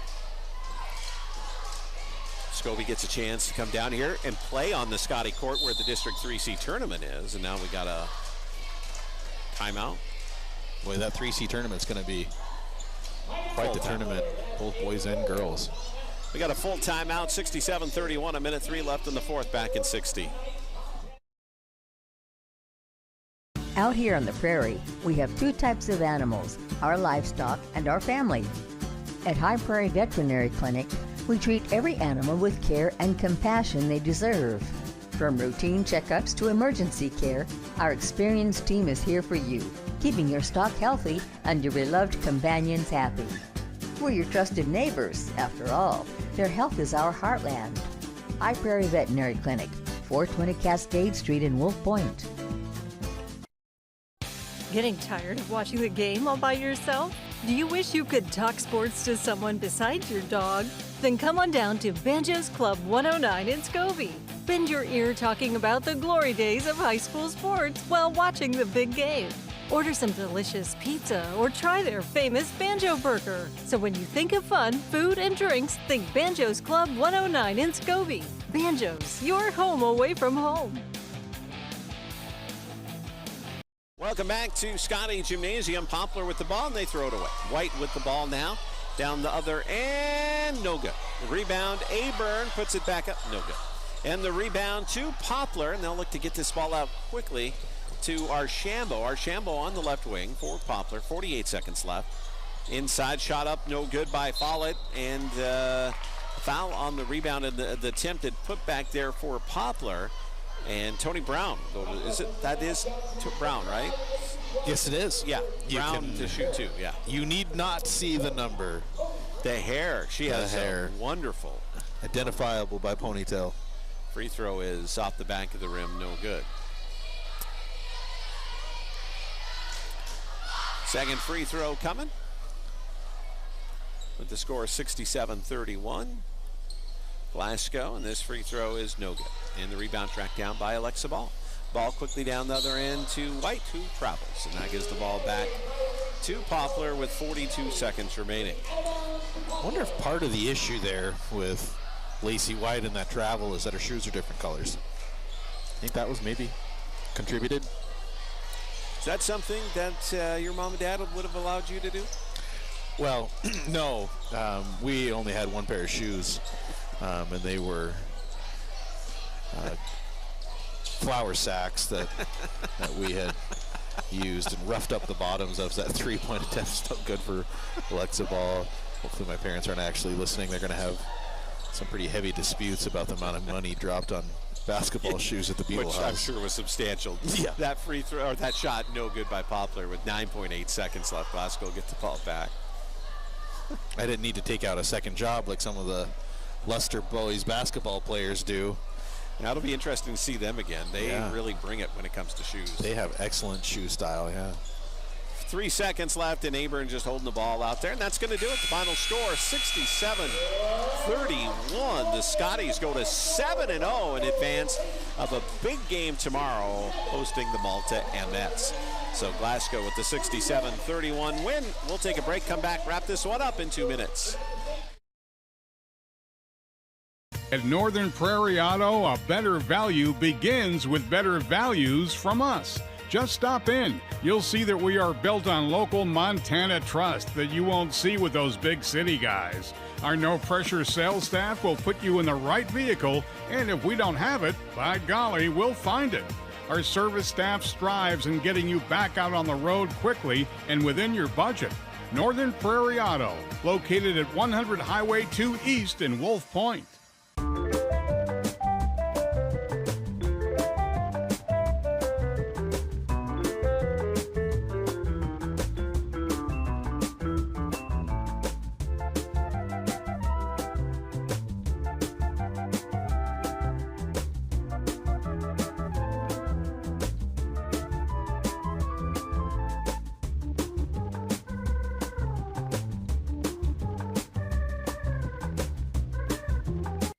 At Daniel Sheridan Federal Credit Union, we're committed to helping you improve your financial life and achieve your goals. As a not-for-profit financial institution owned by community members like you, we're able to offer better loan and savings rates, lower fees, and exceptional personalized service. Give us a call or stop by our Scobie or Medicine Lake branch to discuss how we can help you save with low-rate vehicle loans, free checking with rewards, or customized business and ag lending. Find us online at dsfcu.net.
following is a presentation of Nemont.TV.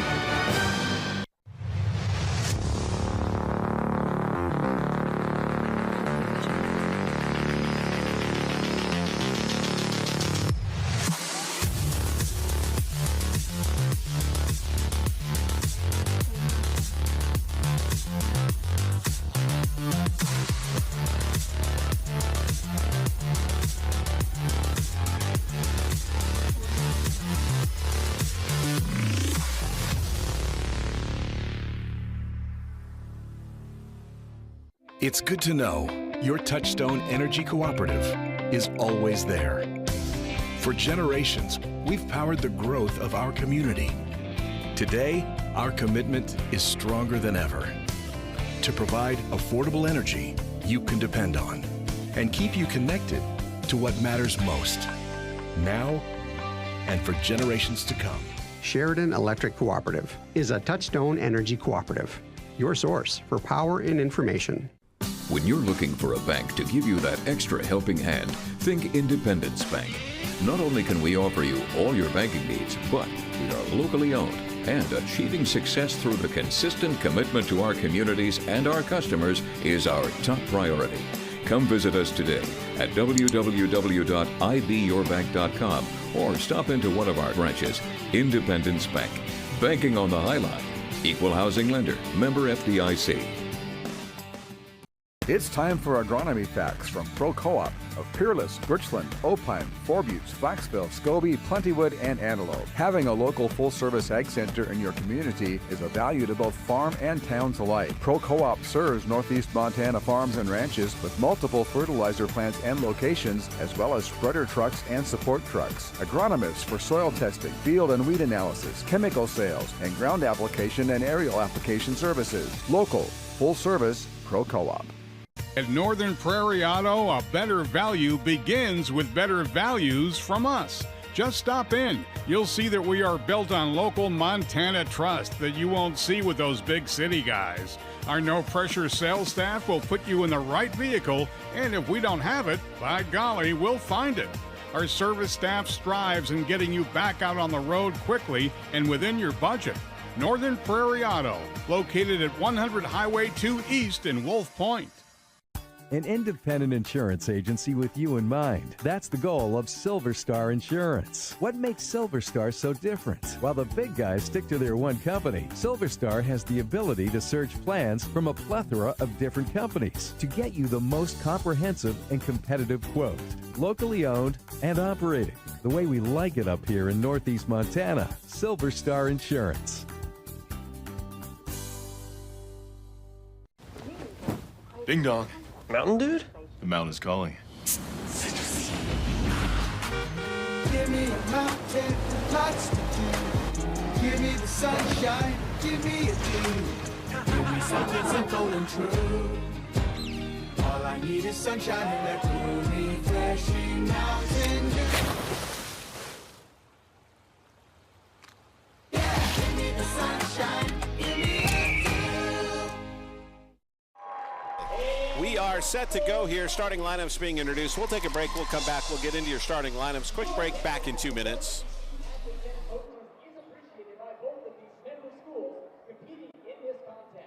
So we ask that all attending tonight's game to be courteous and respectful to fellow fans, officials, coaches, and to those administering this event. And now let's meet tonight's starting lineup. First, for the visiting team on the scoreboard, the Poplar Indians. A senior standing 5 feet 11 inches tall, wearing number 1, and the captain, Wilder Bearka. A junior standing 6 feet 1 inches tall, wearing number 4, Ryder Olsen. A sophomore standing 6 feet even, wearing number 20, Jason Rivernow. A junior standing 6 feet 2 inches tall, wearing number 22, Dave Moran. And the junior standing 6 feet 2 inches tall, wearing number 50, Chance Rivernow. now, let's meet the starting lineups for Glasgow Scotties. A senior standing 5 feet 11 inches tall, wearing number 11 and the co-captain, Wyatt Sugg. A sophomore standing 6 feet 2 inches tall, wearing number 21, Cat Stoltz. Eighth grader standing 6 feet 5 inches tall, wearing number 32, Colt Hudema. A senior standing 6 feet 4 inches tall, wearing number 34. Here at Scotty Gymnasium, your starting lineups for the Poplar Indians. Wilder Bear Cub is a 5'11 senior. Ryder Olson, a 6'1 junior. Chasen Priverno, a 6' sophomore. Dane Moran, a 6'2 junior. And Chance Priverno is a 6'2 junior for head coach Scott Smoker. For the Scotty boys, their starting lineup looks like this. Wyatt Sugg, a 5'11 senior. They'll go with Cash Stoltz, a 6'2 sophomore. Colt Hudema, a 6'5 8th grader. Grady Nielsen, a 6'4 senior.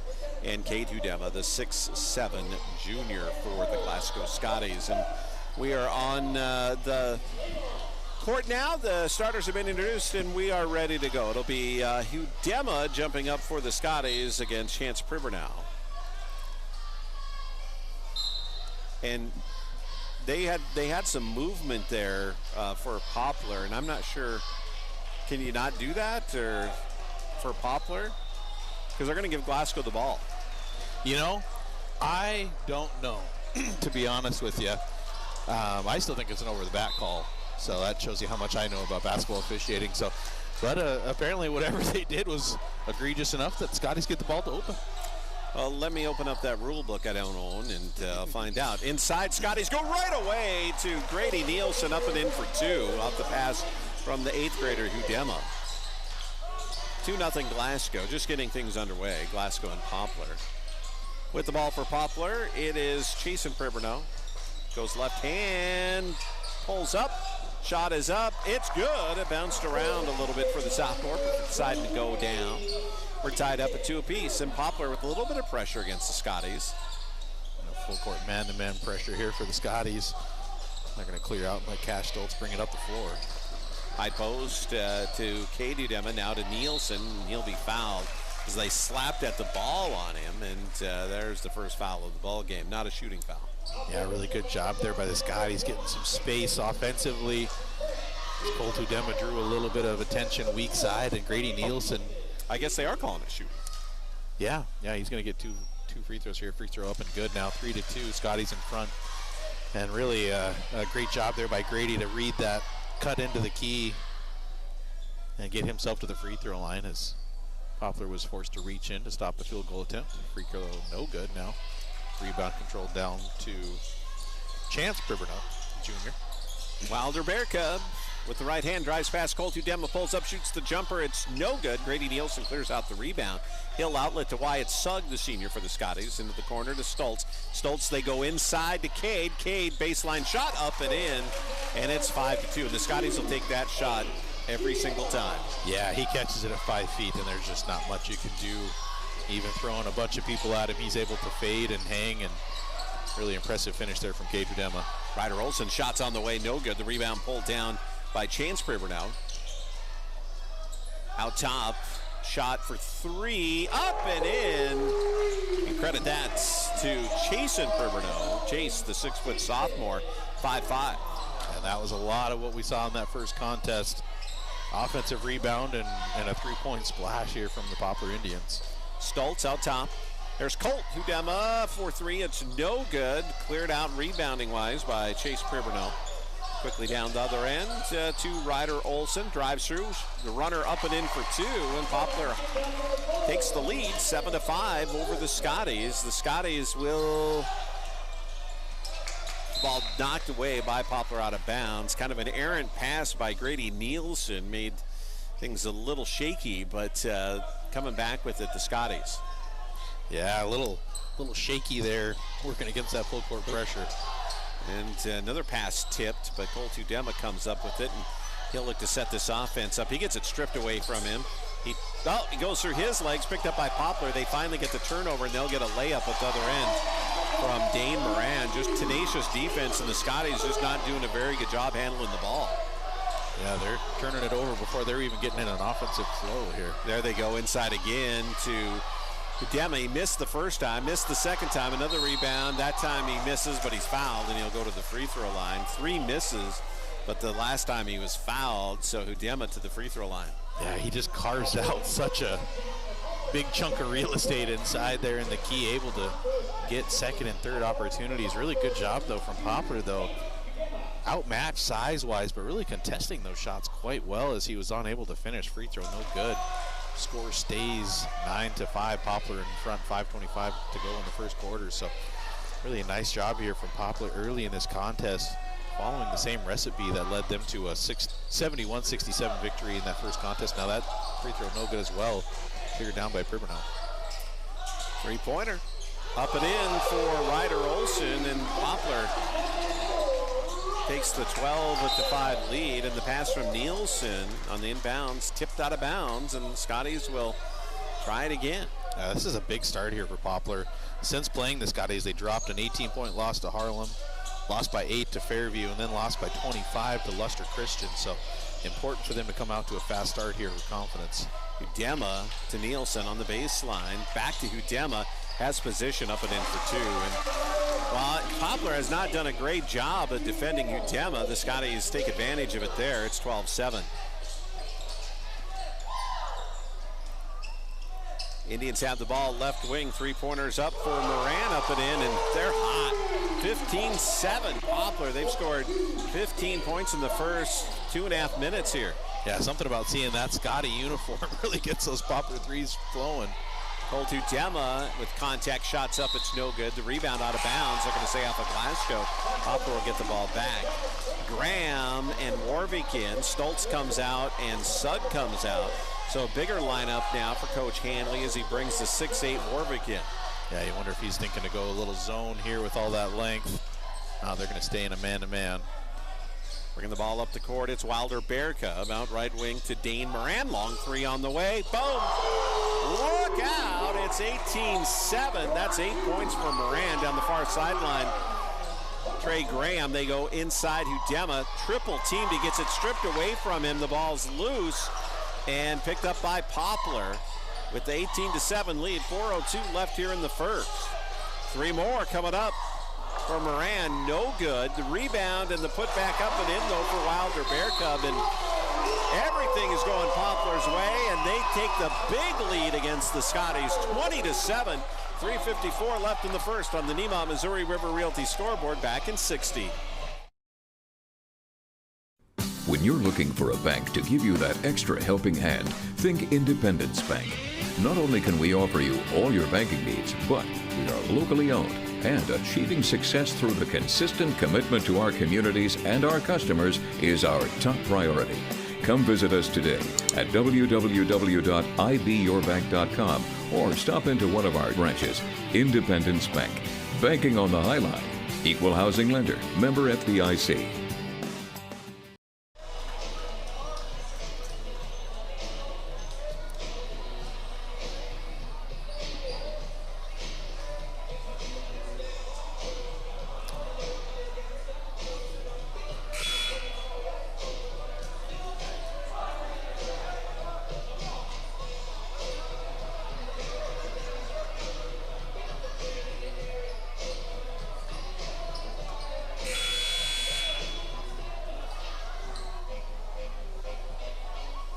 We are back here at Scotty Gymnasium, 20-7 your score. Poplar on fire, leading the Scotties. 3:54 left in the first, and they continue the pressure. Graham will inbound to Grady Nielsen. Nielsen will bring the ball up for Glasgow, runs into a trap, jump passes out of it, back to Colt Hudema, to Nielsen, top of the key. Nielsen now on the right wing, picks up his dribble out top. Colt Hudema to the free throw line.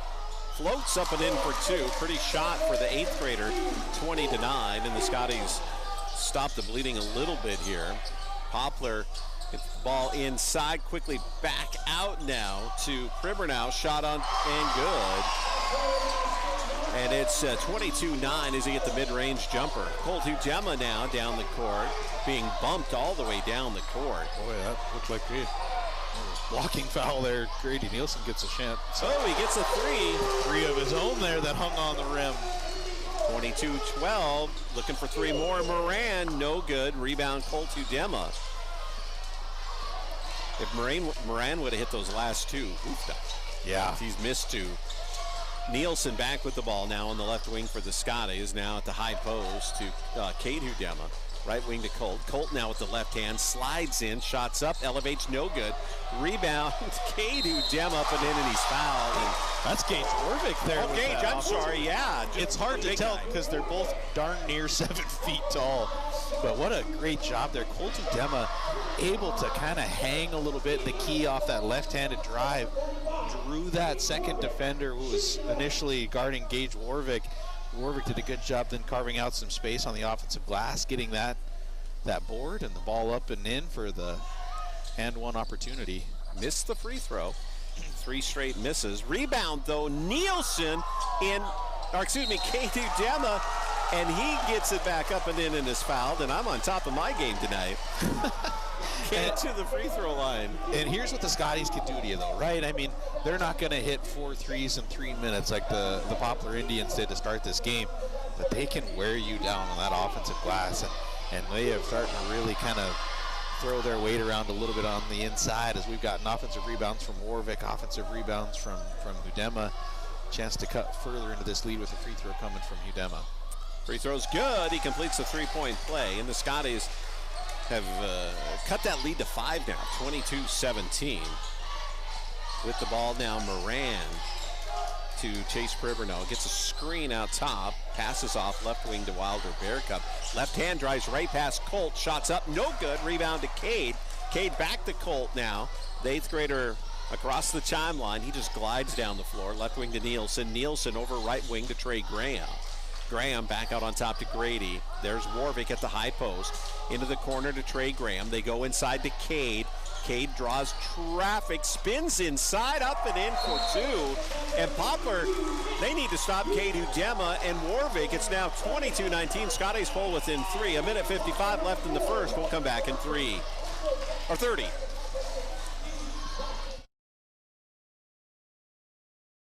Tired of the same old routine? Looking for a place to spice things up? Well, oh boy, do we have a place for you. Come on down to Arthur's Saloon, the perfect place to raise your spirits. Arthur's makes their own homemade pizza and has the only pool table in town. Looking to watch local high school sports? Arthur's streams all the local events, and you can watch them on their big screen TVs. So get out and socialize. Makes memories. Arthur's Saloon, 17 Main Street in Scobie. Within 3, it's 22-19. 1:55 left in the first, and Derek, it's coming from inside, right? Yeah, it's coming from inside, and a lot of times on the second chance here for the Scotties as they were able to get the ball on the glass and get offensive rebound opportunities. A little stoppage in play here. Looks like the official's getting something sorted out at the scorer's table. Oh, he's calling the one official. Did one player not check in? That would be... Well, that's somebody who's not on their book. That's the problem, right? Because you got the official book, and 52 checked in. And he is not listed in their official book, so... That will be a technical. Technical foul, yeah. 52 listed on the roster as Boston Azure, 6-foot junior, not listed in the official book, so... Cade Hudema will go to the free throw line to shoot 2, and the Scotties will get the ball back. So, big move there as a mistake there with the official book by Poplar. And Hudema hits that to make the lead 22-20. Yeah, that's unfortunate there for the Poplar Indians as they were calling a timeout there. Hudema hits both, 22-21 now, Poplar in front. But they were calling the timeout trying to stop the tide and get a little momentum their way for Coach Smoker. But an unfortunate error there that leads to the Scotties getting 2 points and the ball right back. Nielsen with the ball, 22-21 on the Nemont Missouri River Realty scoreboard. Nielsen picks up his dribble on down to Colt Hudema on the perimeter. Hudema left wing to Nielsen. Nielsen to the baseline. Fadeaway jumper up, no good. Rebound. Cade Hudema He puts it back up. It's good for 2 more. It's now 23-22. Ooh, you've got a lot of action over there on the sideline. And Gage Warwick and Ryder Olsen end up on the deck. Ball's going to stay with Poplar. You know, if you're the Scotties offensively, sometimes their best offense is a missed shot. You know, they can really hit the offensive glass. So looks like Ryder Olsen is a little banged up after that collision. He's going to go to the bench, and Wilder Bear Cub's going to check in for him. So that's we're seeing the Scotties, like we said, really exert their will and win with size here early here in this first quarter. So the Indians back with the ball, 1:20 left here in the first. Good defense by Trey Graham. Now to Bear Cub. Bear Cub out top, fires up the 3, good, over Cade Udema, who was flying at him. That was a tough shot. Yeah, they've hit a couple of tough ones over the likes of Warwick and Udema both so far. So Colt Udema with the ball. They go inside to Cade. Quick spin move inside. He gets it knocked away from him. Loose ball to Warwick. Brings the ball back out. 20 on the shot clock. And Grahams gets the ball stolen away from him and pushes number 30, Steven Smoker, to the ground. Just not on purpose, but after he got the ball taken away from him. So he'll pick up the foul. 25-23 Poplar. Yeah, that entry pass to Cade Udema is there any time the Scotties want it. They're not even really bringing much of a double until after the dribble is made. Bear Cub penetrates in, and he's fouled, and will go to the free throw line and shoot 2. And that'll be just the second foul on the Scotties, but a shooting foul. And so Bear Cub, the 5'11" senior, to the free throw line. And that foul's going to go on Colt Udema, 6'5", 8th grader. And the free throw is up. It is no good. I think Colt Udema is going to come to the bench here, take a little blow in between quarters after he picks up his first foul. Jackson Aburn checking in for him. I think both teams really have done a nice job here in this first quarter. Poplar out to that big lead, hitting 4 threes in the first 3 minutes. Second free throw, no good. Rebound down to Cade Udema, the Scotties. And Glasgow doing a good job of kind of finding their own game and closing that gap back down, trailing by 13 at 1.7 to 20. There they go inside. Cade again, triple team, brings the ball back out. Nielsen wide open for 3. It's good. Bang, bang, bang. Bang, bang, bang. Haven't seen the triple bang yet much this year. 26-25. Scotty's back on top, and a foul. This is away from the ball. They're going to catch Cade Udema away from the ball with a push on Easton Graybear. Now sometimes you get a foul just because you're really big. I think him and Graybear kind of collided a little bit. Didn't look like much of an extension of the arms or anything, but Cade Udema is just a big human. Wilder Bear Cub inbounding the ball. Out on top with it now to Smoker. Smoker, good defense by the Scotties, working through the screen. So Wilder Bear Cub, and a foul going to be called on Aburn on the bump defensively. No harm done there. That's just the 4th. You got to be aware now if you're the Scotties, you don't want to pick up a cheap one here with 5.9. That would put the Poplar Indians on the free throw line, so they got to defend without fouling here.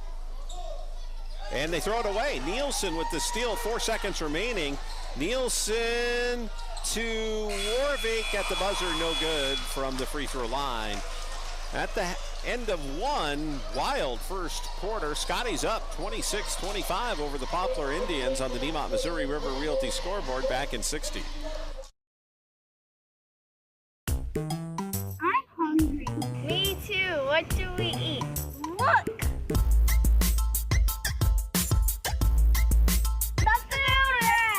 Are you hungry and in a hurry? Need a flavor explosion fast? Then get ready for the food rush. We're serving up gourmet goodness on the go. From mouth-watering melts to succulent sushi, the Food Rush has something for everyone. Check out Facebook for their daily menu and when they're coming to your hometown. The Food Rush. Quality eats at lightning speed.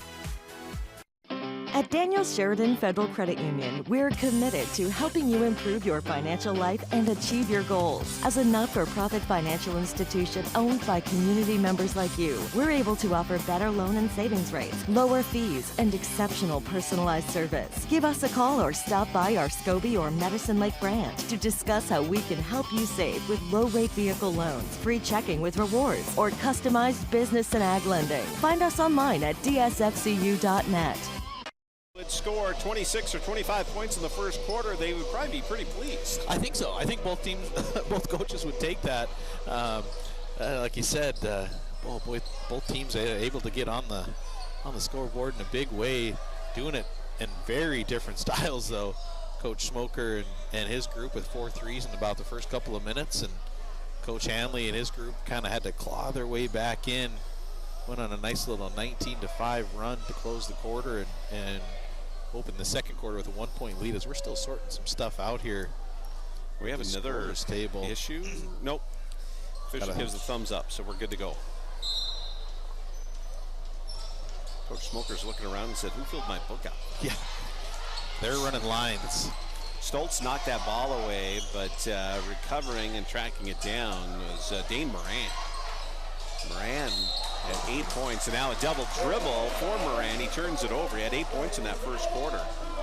Yeah, a couple of big threes and back-to-back possessions there for Dane Moran, but double dribble there. That's a heck of a move if nobody catches it. Sugg back into the ball game. Sugg and Stoltz. And also Warwick is still in, Nielsen and Aburn. So Cade Hudema and Colt Hudema getting breathers. Aburn to Nielsen, tipped out of bounds by Moran. And Scotties will retain possession with 20 seconds on the shot clock. Cash Stoltz will inbound for the Scotties. Lob pass to Warwick, and Warwick will be fouled immediately.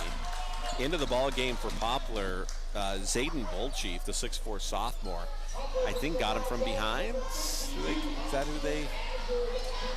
Nope. Gonna go on 52. That's gonna be Boston Azure. 6-foot junior drawing the foul there as Warwick was being guarded from both sides there, and he makes the first free throw. Makes us a 2-point Scotty lead, 27-25. Just 30 seconds passed here in this second quarter. 3 points in the ball game for the junior, Gage Warwick. That's good as well. 4 points in the ball game for Warwick, 28-25. Aburn putting a little pressure on the ball. And a reach-in foul. I think they're going to get no, it's on Aburn. And that will be just his first. Oh, I thought he had 2.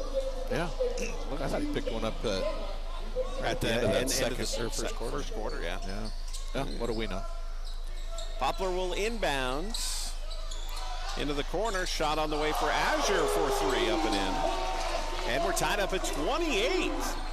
Sugg right into a trap. Gets out of it, though. Nielsen left wing. Back to Sugg. Cash Stoltz for 3, and it's good. Cash, bang, bang, bang. Boy, that is so huge for them if he can get that three-point line a little consistent. Oh, and a shot no good there for Chase Priber now. Long 3, doesn't hit the rim, goes out of bounds. Poplar will retain possession. 27 on the shot clock with 6:57 left here in the second. 31-28 your score. Now the official back to the scorer's bench. And are they talking about the shot clock now? Because I don't think that drew iron. I don't think it did either. It hit part of the standard hard, but it was not the rim. Nope, they're going to leave it at 27, so 6:57 left here in the second. Poplar will inbound against the Scotties, who have a 3-point lead. Oh, inbounds play, wide open inside was Bolchief. 31-30, Poplar pulls within 1. Nielsen back with the ball, top of the key. Nielsen to Sugg. Sugg inside to Cade, back out Sugg, launches a 3, in and out, no good. The rebound to Poplar. 31-30 Glasgow, 6:33 left in the second.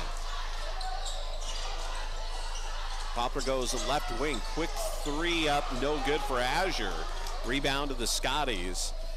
And Sugg will bring the ball up. Scotties up 31-30. Sugg with the ball inside to Cade Hudema. Good quick spin move, up and in for 2, and he's fouled.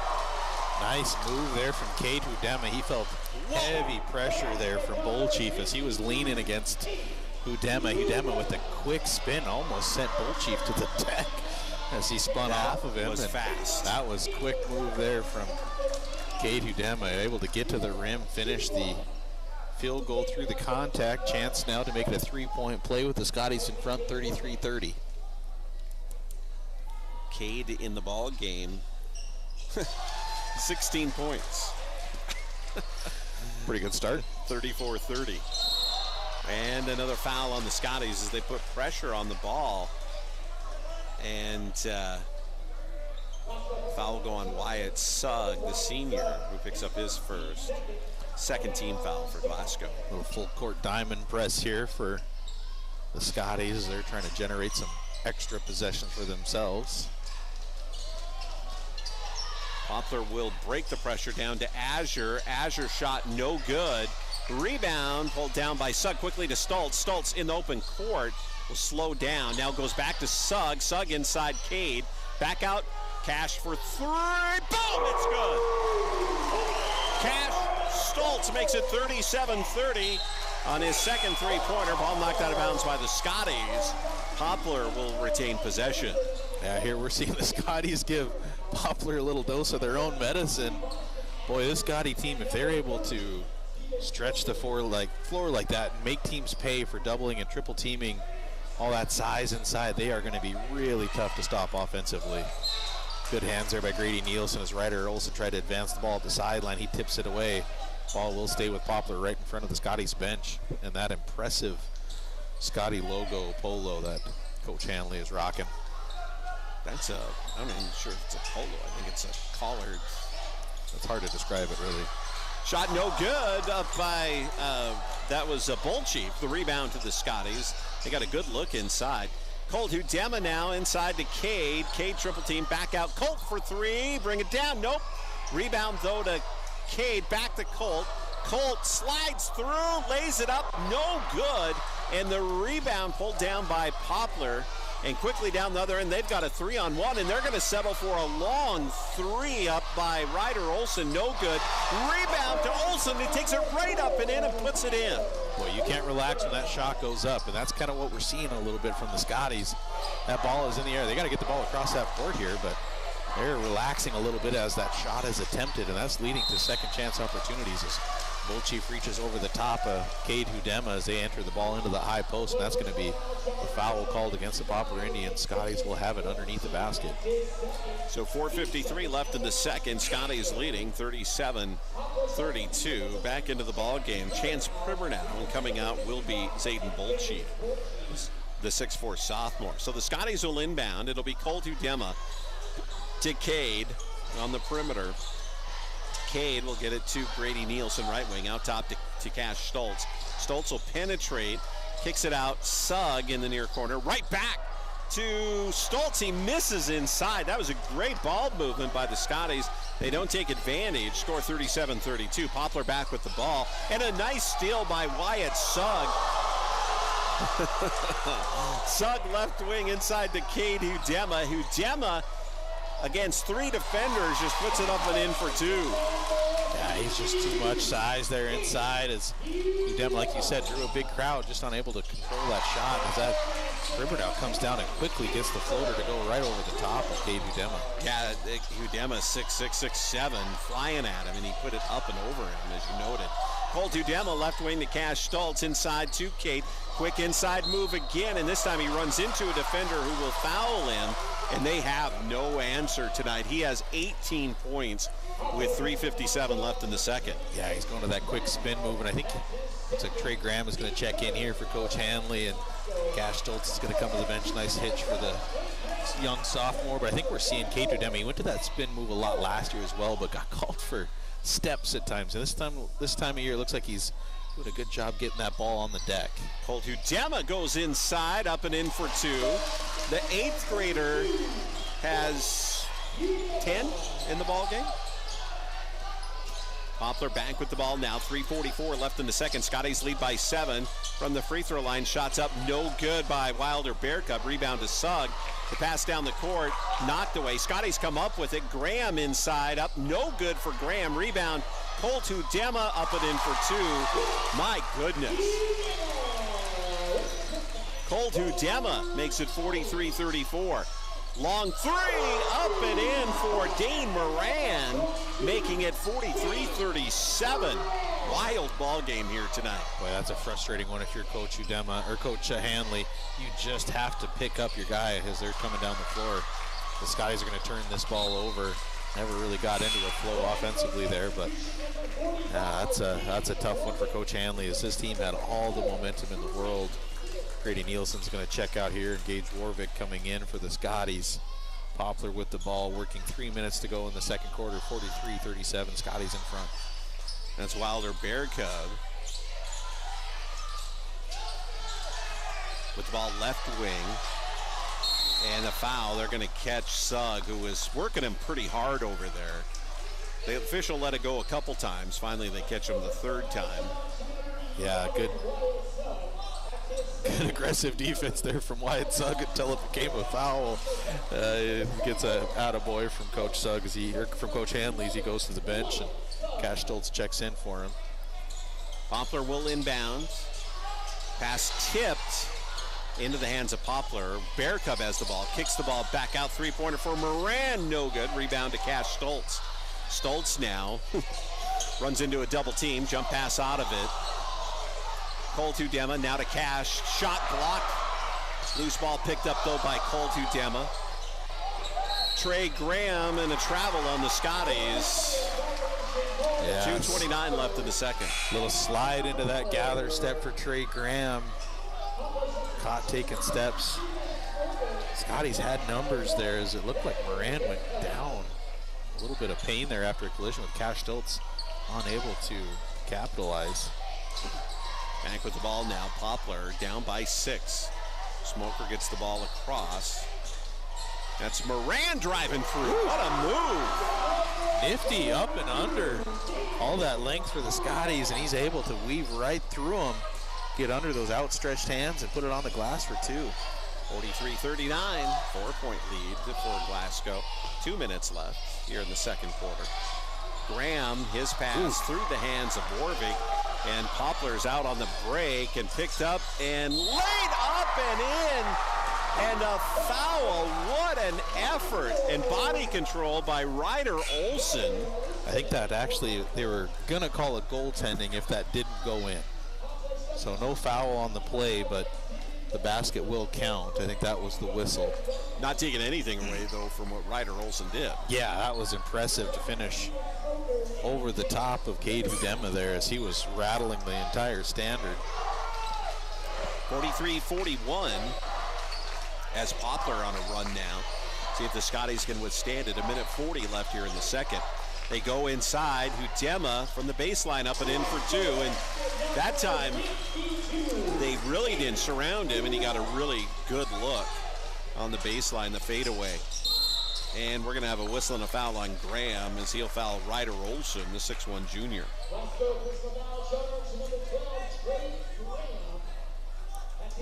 And the foul on Graham, his second. 4th on Glasgow. Poplar has 3 here with 1:27 left in the second. Back with the ball, Poplar. Out top with it, it's Smoker. On the right wing now to A.J. Youngman. To the cutter. The ball goes out of bounds as it was knocked away from Dane Moran. And they say off of Glasgow, Poplar will have the ball. Grady Nielsen into the ball game, and Trey Graham will come out. Poplar will inbound. 26 seconds on the shot clock. 1:17 left on the game clock. They'll inbound. Out top with it to Moran. Moran drives baseline right past Warvick. Fadeaway shot, no good. Rebound to Warvick. Now to Cash Stoltz, who's across the timeline. Stoltz to Colt Udema. Udema drives baseline, goes to his brother Cade, up and in, are up and no good. The rebound, Nielsen puts it up, no good. Grady gets the rebound and he is mauled inside. Finally, the officials call a foul and Grady will go to the free throw line. Yeah, really good job there by Grady Nielsen.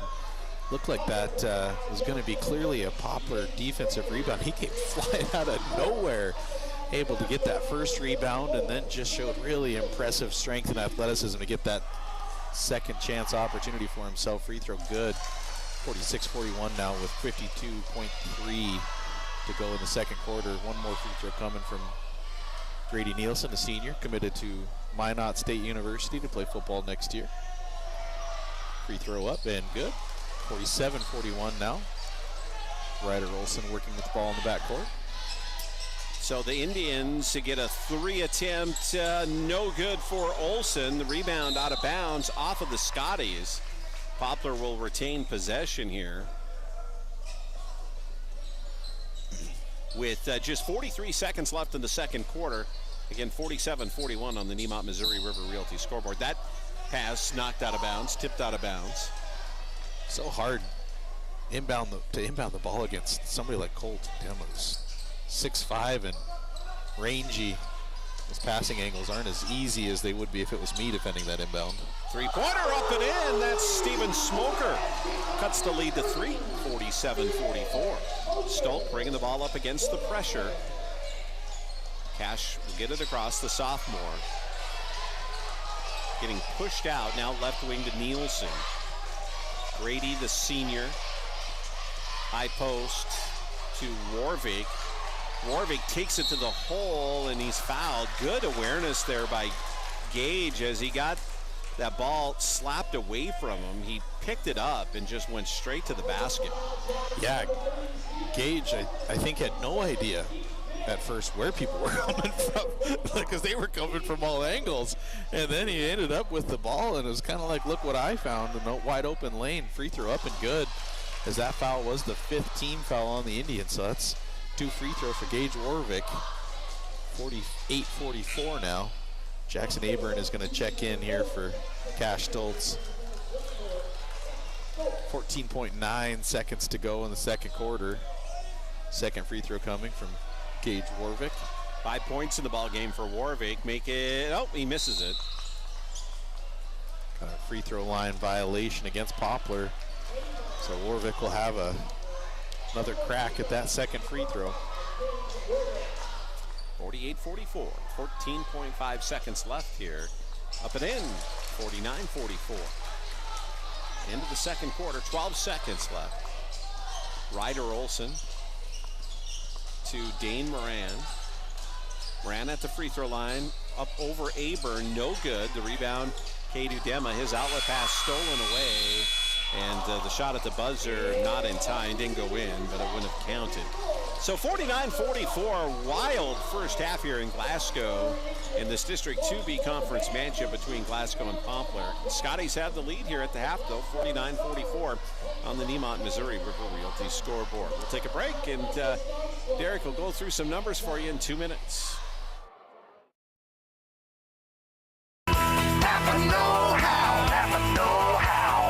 With hundreds of years of combined experience doing the very jobs you're working on, we're sure to have the right advice, the right inventory, and the know-how to get the job done right the first time. Don't take chances hoping the guy behind the counter gets it right. Shop your locally owned Napa Auto Parts store for the know-how to get the job done right the first time. Nationally known, locally owned. Napa Auto Parts. Getting tired of watching the game all by yourself? Do you wish you could talk sports to someone besides your dog? Then come on down to Banjo's Club 109 in Scobie. Bend your ear talking about the glory days of high school sports while watching the big game. Order some delicious pizza or try their famous Banjo Burger. So when you think of fun, food, and drinks, think Banjo's Club 109 in Scobie. Banjo's, your home away from home.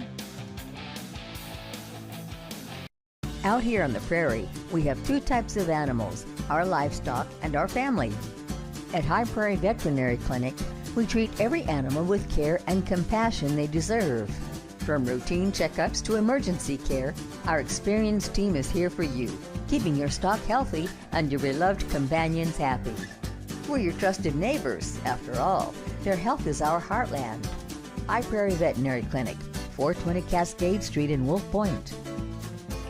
Hey, grab me one too.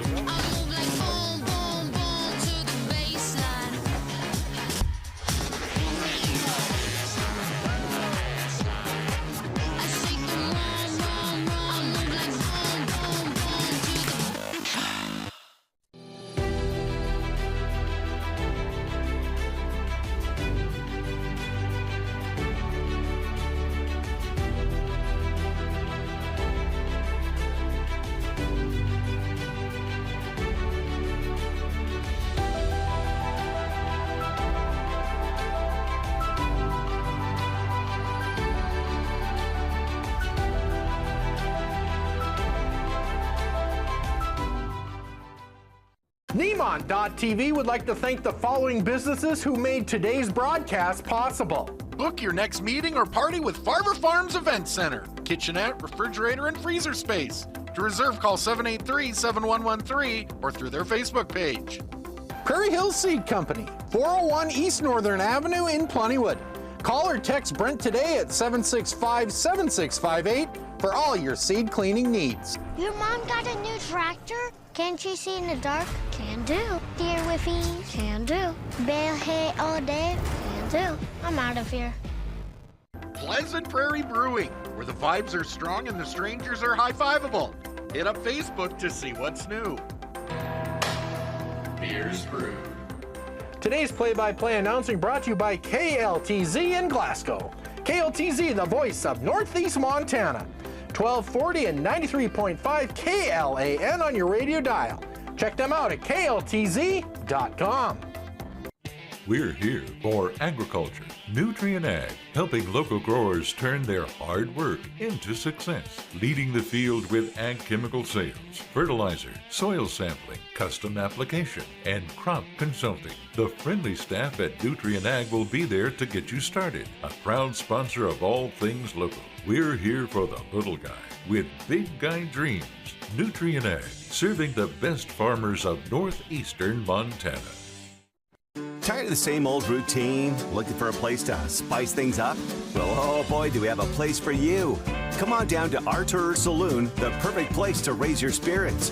Artur's makes their own homemade pizza and has the only pool table in town. Looking to watch local high school sports? Artur's streams all the local events, and you can watch them on their big screen TVs. So get out and socialize. Makes memories. Artur Saloon, 17 Main Street in Scobie. I'm hungry. Me too. What do we eat? Look!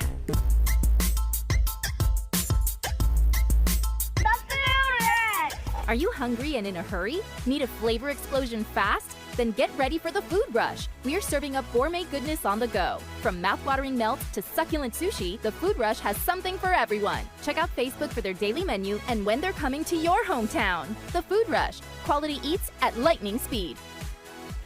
It's time for Agronomy Facts from Pro Co-op of Peerless, Birchland, Opine, Four Buttes, Flaxville, Scobie, Plentywood, and Antelope. Having a local full-service ag center in your community is a value to both farm and towns alike. Pro Co-op serves Northeast Montana farms and ranches with multiple fertilizer plants and locations, as well as spreader trucks and support trucks. Agronomists for soil testing, field and weed analysis, chemical sales, and ground application and aerial application services. Local, full-service, Pro Co-op. When you're looking for a bank to give you that extra helping hand, think Independence Bank.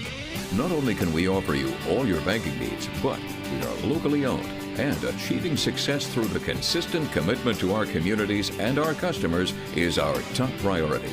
Come visit us today at www.ibyourbank.com or stop into one of our branches. Independence Bank. Banking on the High Line. Equal housing lender. Member FDIC. There are those who stand out.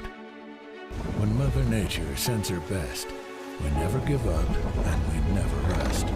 We are dedicated to our communities in which we serve. A mission we stand by. Reliable, affordable electricity owned by you. We are your cooperative, and that's what we do. Sheridan Electric, a Touchstone Energy cooperative.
over the Poplar Indians in a hard-fought contest. We have 16 more minutes of regulation left, and we'll see how this turns out. Poplar held on to beat Glasgow in Poplar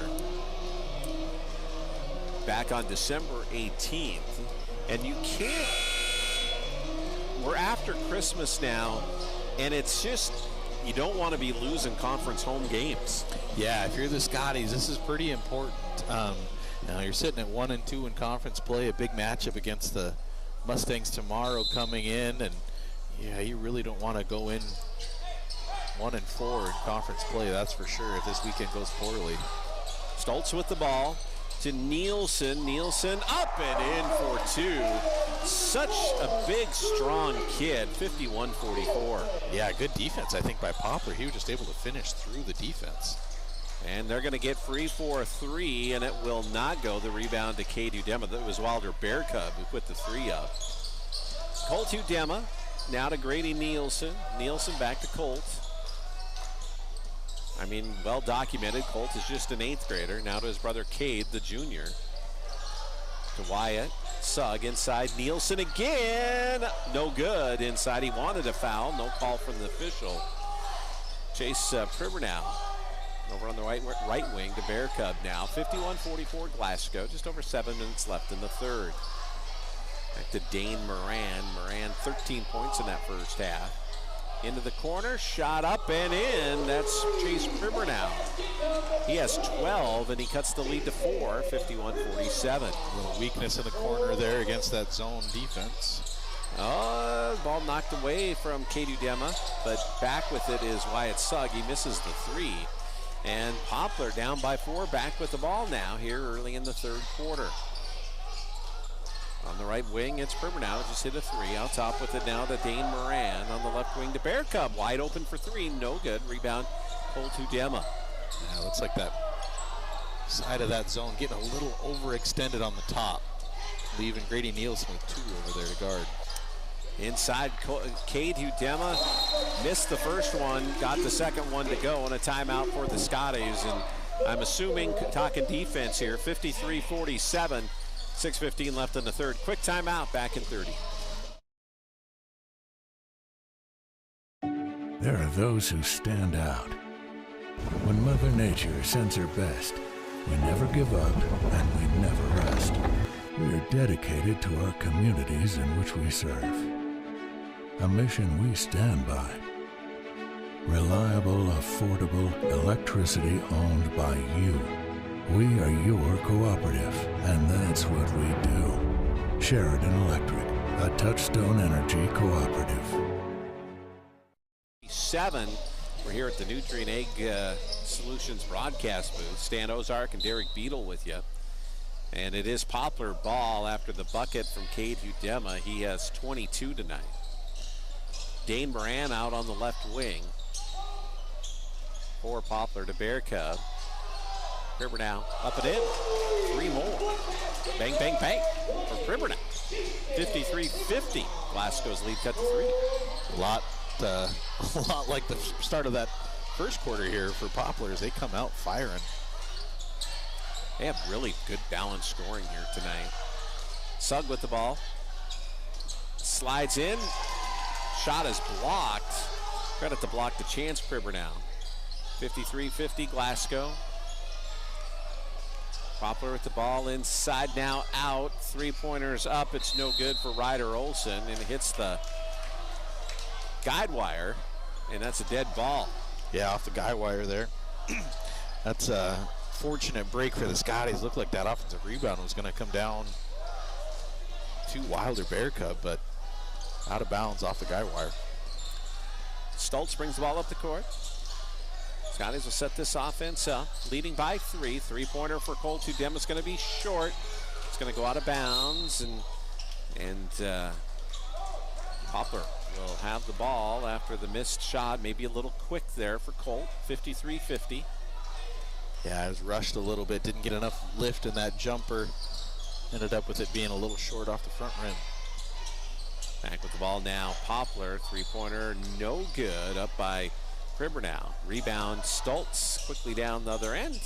to Nielsen. Nielsen from the corner. Another quick three for the Scotties. Oh, great offensive rebound. Dema puts it back up and in. He has 24, 55-50. If my body was in that position that Cade Udema had to be in to get that offensive rebound, I wouldn't get out of bed for a week.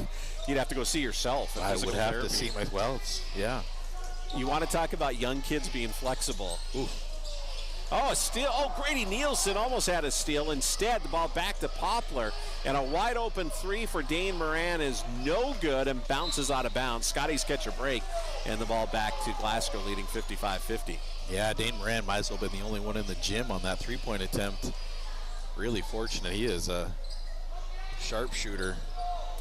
Stoltz will inbound. A little bit of pressure being applied by Poplar. Wyatt Sugg will get the ball across the timeline. Picks up his dribble. High post now to Cade Udema. Back out now to Cash Stoltz. 55-50 Glasgow. Stoltz right wing. Jump stop. Oh, his pass. Oh, jump ball is the call. That was really a nice defensive play by Ryder Olsen, getting into that passing lane and tying up Colt Udema. Not a very good pass from Cash Stoltz. Timeout, 55-50 Glasgow. Holding on to the lead. 4:06 left in the third. Short one. We'll be back in 30.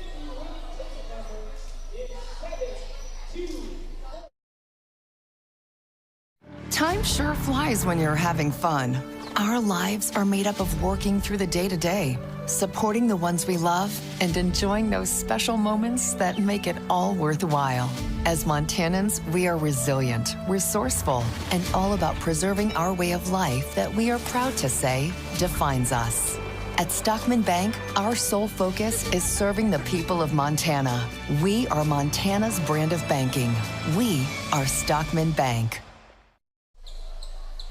Kind of got dressed up today, thinking maybe Sompy would have a flash that camera our way, but I think it's probably best that he doesn't. I did comb my hair. Poplar with the ball, 55-50. Glasgow with the lead. Coming off their short timeout. That's Moran in deep, got a shot off, does not go. Scotty's out on the break. Colt Udema, his jump pass blocked. Good defense by Pribernow, knocking that away. Back the other end, and there's Cash Stoltz with a really sweet defensive play. The steal, and now to Grady Nielsen, and he is fouled hard by Ryder Olsen. Now again, bringing up something I love to bring up. Why is that not an intentional foul? Right? Yeah, over the back. Push. Yeah, it looked like Grady Nielsen had designs on the rim there. He gathered both feet to elevate. Free throw good. 56-50, Scotty's in front. Coach Hanley's going to bring in some subs. Into the game comes Gage Warwick and Trey Graham, sending to the bench Cash Stoltz and Wyatt Sugg. Grady Nielsen with one more free throw attempt coming. 3:34 to go here in the third quarter. 14 points for Nielsen. He misses the free throw. Rebound, though, to Cade Udema. Now Graham with the ball. Gets in deep. Passes off to Colt Udema. Shot rolls off. No good. And Warwick with the steal. Up and in for two for Gage. He just took that ball away from Wilder Bear Cub. But now the other end, a wide open three. No good for Ryder Olsen. Rebound to Poplar. Now with the ball, Dane Moran out top, Bear Cub for three, and it's good. Oh my, 58-53. Yeah, just not doing a great job matching. Boy, you got to know that guy's coming behind you. Trey Graham with the turnover. We're back the other way to Pribernow, drives right past Nielsen, kicks it out. Three-pointer on the way, not gonna go. The rebound tipped into the hands of Poplar. Bear Cub for three, no good. The tip controlled by Trey Graham. 58-53 Glasgow, 2:40 left in the third, and a steal. Ryder Olsen taking it away from Colt Udema, and a layup at the other end. 58-55. Graham bringing the ball up against some pressure. Now a whistle and a foul going to be called on Poplar. Here with 2:25 left in the third, that is only the second foul between the two teams, both of them on Poplar. That's just the first personal on Wilder Bear Cub. It's a good Poplar team. Like you mentioned, I think they're very balanced offensively. They spread the floor very well. They've got several shooters. They play with great pace. Udema inside, up and in for two. That's Cade. And that puts him at 26 now. 60-55. He's had a great night on both ends. Three-pointer up. No good. The rebound pulled down by Colt Udema. He's in trouble. Double teamed, and now a timeout for Handley and the Scotties. Short timeout. 2:03 left in the third. Scotties up 60-55, back in 30. Time sure flies when you're having fun. Our lives are made up of working through the day-to-day, supporting the ones we love, and enjoying those special moments that make it all worthwhile. As Montanans, we are resilient, resourceful, and all about preserving our way of life that we are proud to say defines us. At Stockman Bank, our sole focus is serving the people of Montana. We are Montana's brand of banking. We are Stockman Bank. Score. 26 points for Cade Udema leading the way. 14 points for Grady Nielsen. 15 points in the ball game for Poplar's Chase Pribernow. 13 for Dane Moran. With the players on the scoreboard, the scoring there. Scotty's good time out there for Coach Handley. They needed a chance to chat a little bit about matching up defensively. A little shaky in their matchups coming down. Aburn on the right wing is into the ball game. Now to Graham. Graham on the left wing to Nielsen. High post, Gage Warwick. Nice dump off to Cade Udema. Got the first one blocked. Second time up and in. How many rebounds does he have? My goodness. 400, I think. 62-55 and 28 points.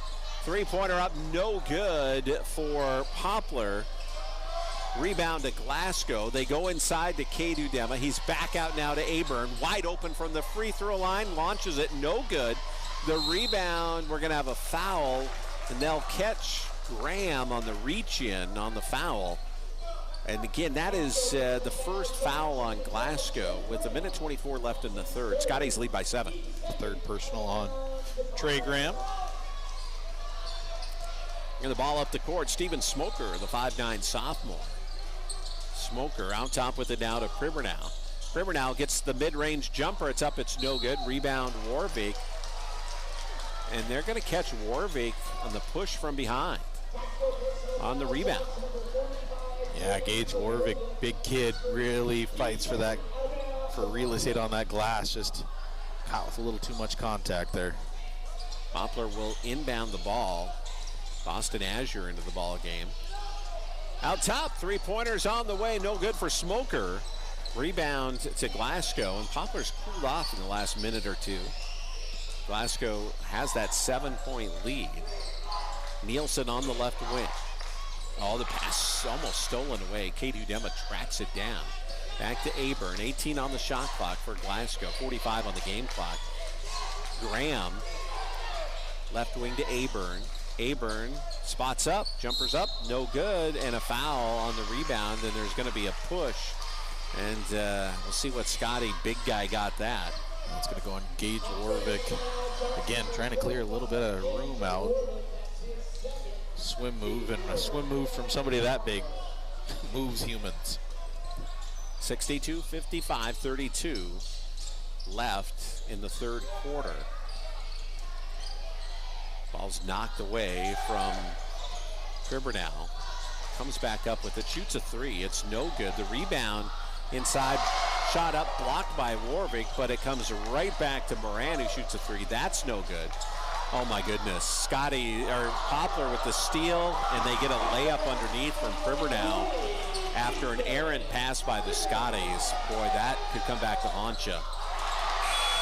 That'll end the third quarter, 62-57.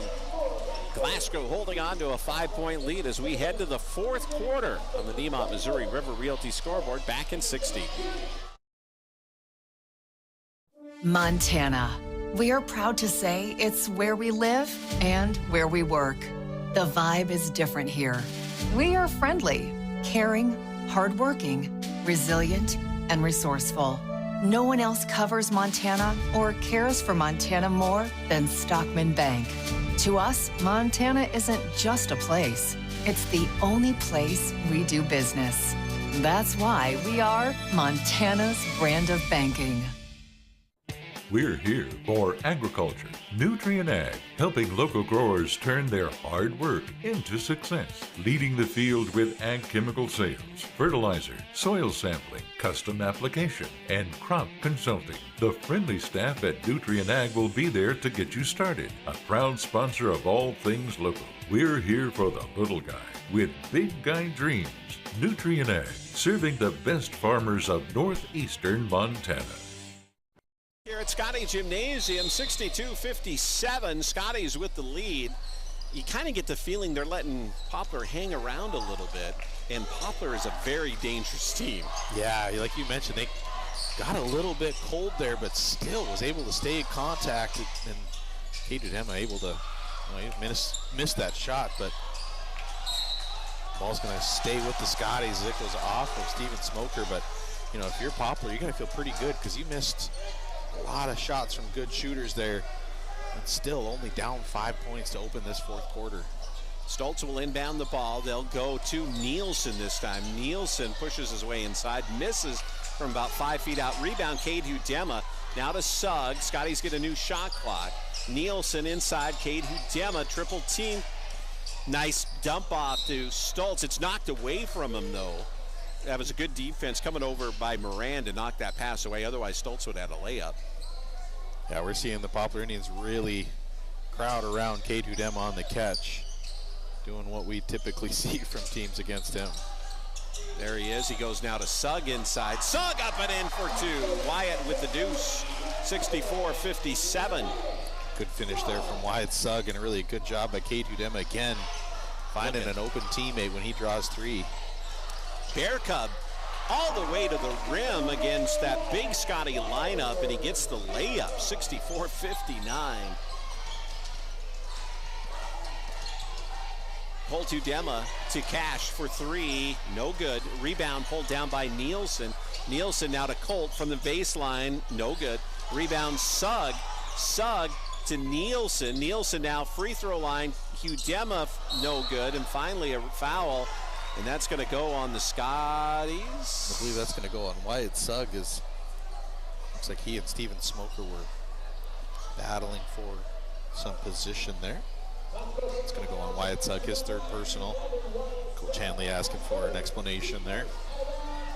I wouldn't have given him one. Nah, I wouldn't have either. And you really look like Scotty's out of sync offensively here a little bit. Bear Cub looking for another deuce. Gets it.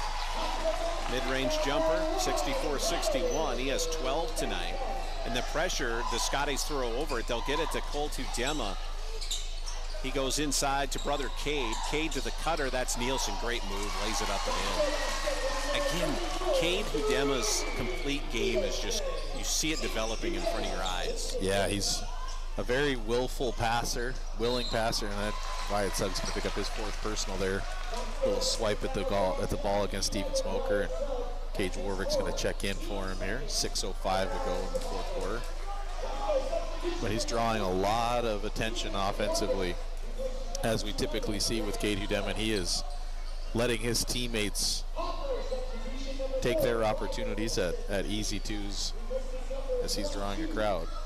6:05 left in the fourth. Scotties continue to hold that 5-point lead, 66-61. Poplar will inbound underneath their own basket. Get the ball out to Smoker on the right wing. Long three, no good. The rebound, Gage Warwick. Warwick will outlet now to Colt Udema. Udema's across the timeline. He's on the sideline, being defended by Bear Cub. Then Bear Cub will foul him.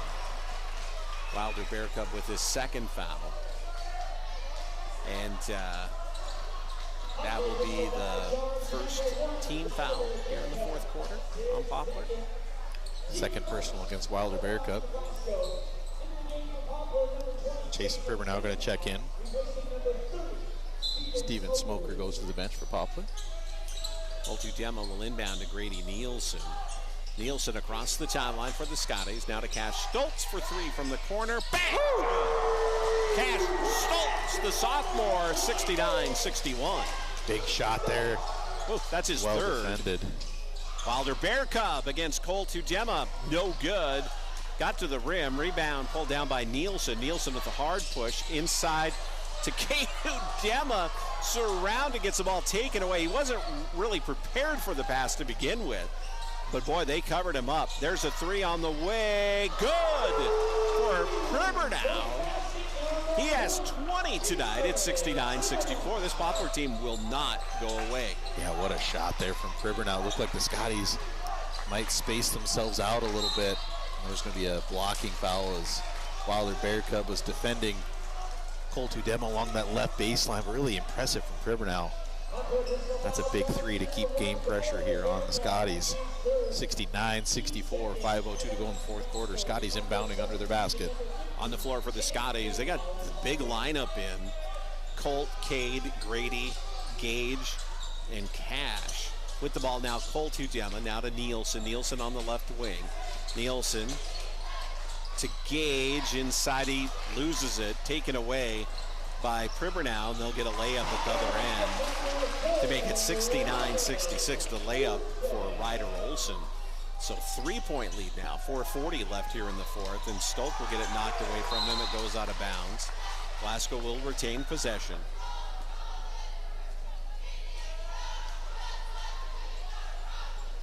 Stoltz will inbound on the sideline. Gets it to Nielsen. Nielsen across the timeline for the Scotties. Now to Stoltz. To Hudema inside. Warwick, good spin move up and in for two. The junior Gage Warwick, 71-66. He has 10 tonight. His development this season has been absolutely huge for the Scotties. Whoa, a three-pointer up and in for Pribernow. He has 23 now, and the Scotties left him wide open, and they lead. The Scotties lead now down to 2. Cole Tudema to the rim from 5 feet out for 2, 73-69. Pretty impressive for any age kid, but an 8th grader. That's incredible too. Like there's a three on the way. That will not go for Boston Azure. The rebound of the Scotties. So 3:46 left in the fourth. Grady Nielsen brings the ball across the timeline. He's being defended there by Pribernow. Nielsen jump pass to Warwick, and Warwick will throw it away. Cutting to the basket was Stoltz, and the pass was errant and a turnover. Aburn comes in. Nielsen's going to get a blow probably for a very short time before Coach Hanley will put him back in. 3:34 left in the fourth. And a turnover, an unforced error for Poplar. And here's the deal, Derek. They have not made a lot of errors tonight. No, they have not. They have not made a lot of mistakes. They have played a very clean game here, the Poplar Indians. I think Coach Smoker's got to feel pretty good about the effort his group has given here. So Stoltz with the ball now for Glasgow. He drives in, pulls up, shots up, no good. Rebound to Poplar. He got a great look, just couldn't finish it. Scotty's putting a lot of pressure on the ball, and now a timeout for Coach Smoker as Stoltz putting pressure on the ball and Poplar struggling getting the ball up the court. We got a timeout now. Scotty's lead 73-69. 3:13 left in the fourth. Back in 60.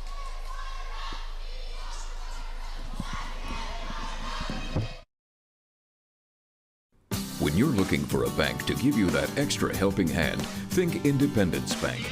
Not only can we offer you all your banking needs, but we are locally owned, and achieving success through the consistent commitment to our communities and our customers is our top priority.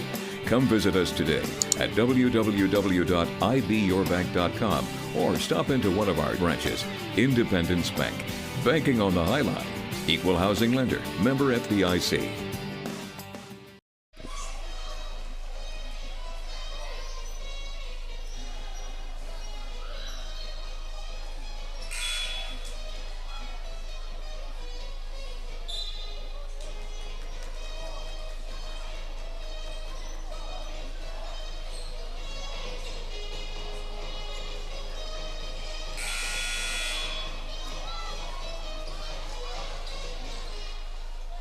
We're back here at Scotty Gymnasium, 73-69 Scotties. 3:13 left here in the fourth. Stan Ozark, Derek Beadle with you tonight. I've seen Coach Hanley go fill that water bottle about 5 times in this game. Has he gone to the bathroom yet? I don't know. He's got to be wearing an absorbent brief or something. I would expect so. 3-pointer up, no good for Olsen. And the ball taken away by Poplar, and they get a bucket to make it 73-71. There's an error by the Scotties, and now here the Scotties have the ball, leading by only 2. Stoltz to Hudema inside, and he'll be fouled from behind. I think Ryder Olsen got his hand. I don't think Olsen thinks he did. We had a great angle on it, and he just clipped his hand. Yeah, and you know, anytime you're contacting a jump shooter at all, more than not ends up being a foul call, and a second-tier personal against Ryder Olsen. That's going to send Cade Hudema a pretty good free throw, short of the free throw, and he makes the first one. 74-71. Now 3-point Scotty lead. 2:41 to go in the fourth quarter. We've got Wyatt Sugg and Grady Nielsen checking in for Jackson Abern and Gage Warwick for Coach Hanley. That's 29 points in the ball game for the junior Cade Hudema, who's already hit the 1,000-point mark. He did that last year. This free throw is up and in. So he has 30 tonight. 30 of the 75. Scotty's up 75-71. Into the corner. 3-pointers up by Olsen. Good. It's a 1-point ball game. Are really struggling when they sub. They have no idea who's guarding who when they sub out. That's got to be very frustrating for Coach Hanley. Hudema takes it all the way, lays it up and in. Colt Hudema, the 8th grader, 77-74. And Poplar says, well, let's push it up ourselves. Wilder Bear Cub, and in for an easy bucket was Chance Pribber. Now Scotty's down the other end. Shot up, no good by Cade Hudema. Scotty's lead by 1. Poplar with the ball. The rebound to the Indians off the miss. Going baseline, and they throw it away. Back with the ball now, the Scotties. They catch a break. 77-76. There's Cash Stolk. Shots up and in for Cash. 79-76. Scotties back by 3. I don't think anyone should probably leave this game right now.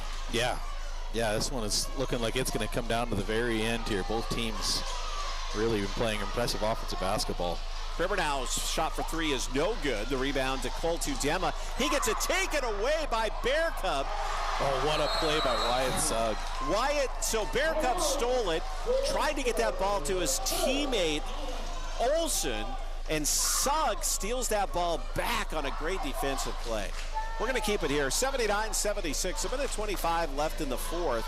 Timeout. Both teams need a breather because this game has been up and down. Yeah, really impressive clip here. I think if you're Coach Hanley, you maybe want to take your foot off the accelerator a little bit for the Scotties. You know, they're kind of matching the pace that Poplar wants to play at right now. You know, when you have a lead, the clock is your friend. You know, go ahead and use as much of it as you want. Of course, you know, the Scotties have been pretty fortunate too to be able to score in the half court, but you know, man, they are very fortunate there though on that play. Wyatt Sugg with tremendous awareness. You don't see that from many, but what a really impressive play there. Wyatt Sugg able to break back on that. Looked like it was going to be an easy layup for Poplar. Steals it away, gets the possession for the Scotties, and Coach Hanley gets a chance to take a timeout and chat before these last 85 seconds. So a minute 25 remaining. 79-76. On the floor for the Scotties, Sugg, both Hudemas, Grady Nielsen and Cash Stoltz. And Poplar will defend the entire court as Sugg will inbound to Stoltz. Foul-wise, 2 for Glasgow, 3 for Poplar here in the fourth. Sugg now, maybe a little weave action for the Scotties. There's Colt Hudema, takes it in. Shots up, no good. Rebound, Nielsen can't get it. Rebound, Colt Hudema up and in for 2.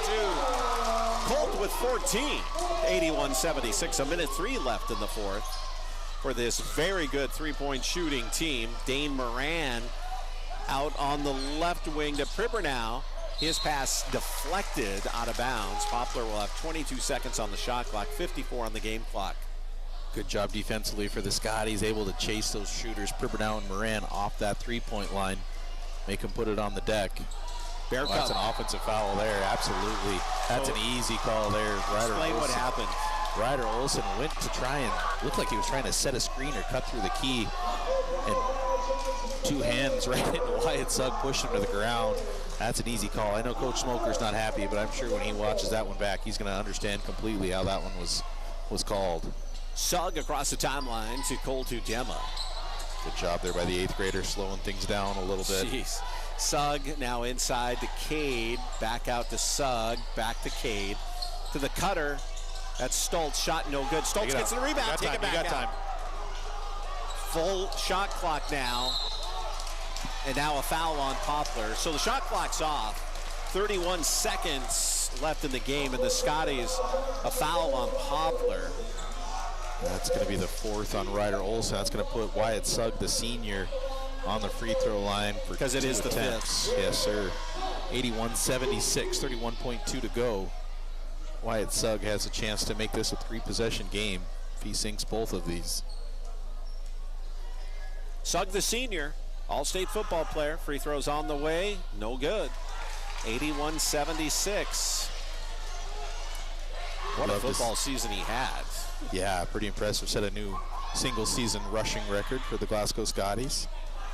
Second shot for Wyatt is up, no good. Missed both of them. Rebound to Wilder Bear Cub. The door remains open for Poplar, and they'll take the ball to the hole and get a layup for Ryder Olson. 81-78. Scotty's struggling bringing the ball up, but who brings it up but the 8th grader, Cole Tudema.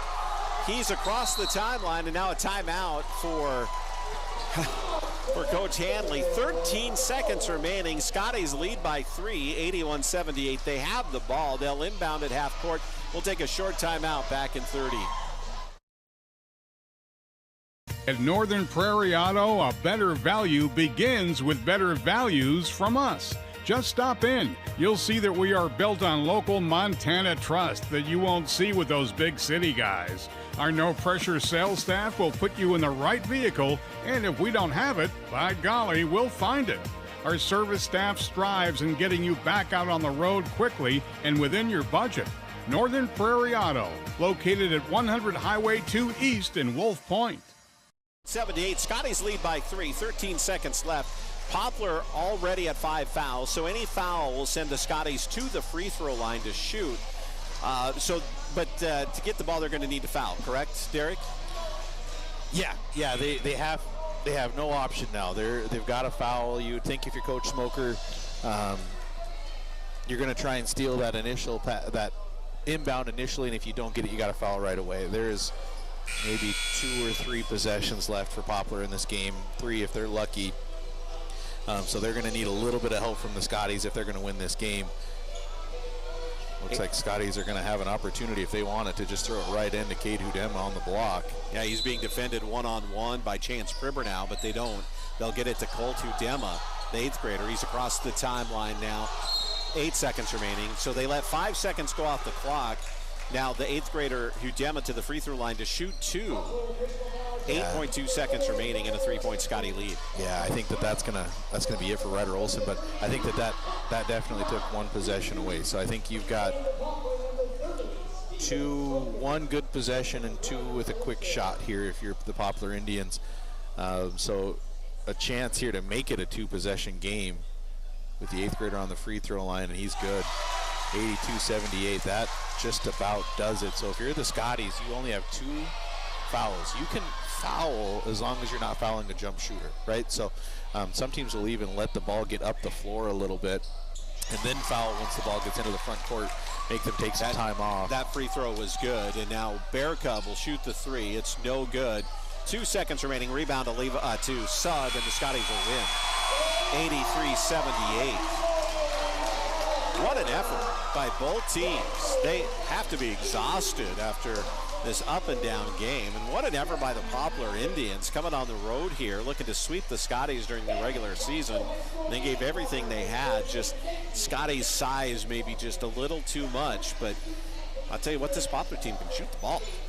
Yeah, I mean, we saw impressive efforts from Chasen Pribernau, impressive effort from Dane Moran, Ryder Olson, Wilder Bear Cub. I mean, that's just a really great game from many Poplar Indians.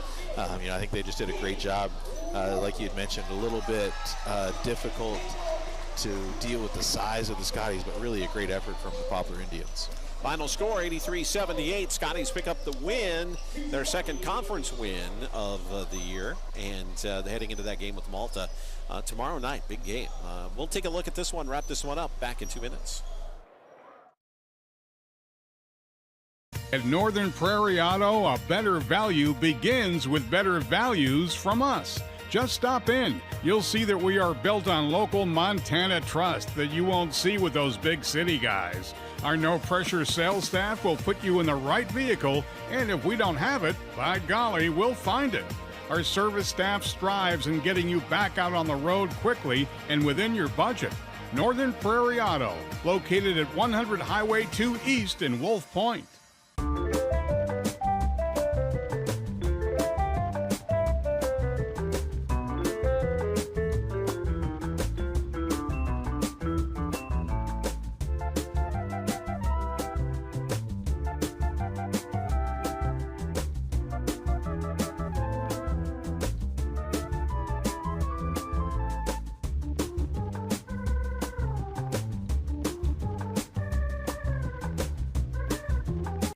At Daniel Sheridan Federal Credit Union, we're committed to helping you improve your financial life and achieve your goals. As a not-for-profit financial institution owned by community members like you, we're able to offer better loan and savings rates, lower fees, and exceptional personalized service. Give us a call or stop by our Scobie or Medicine Lake branch to discuss how we can help you save with low-rate vehicle loans, free checking with rewards, or customized business and ag lending. Find us online at dsfcu.net.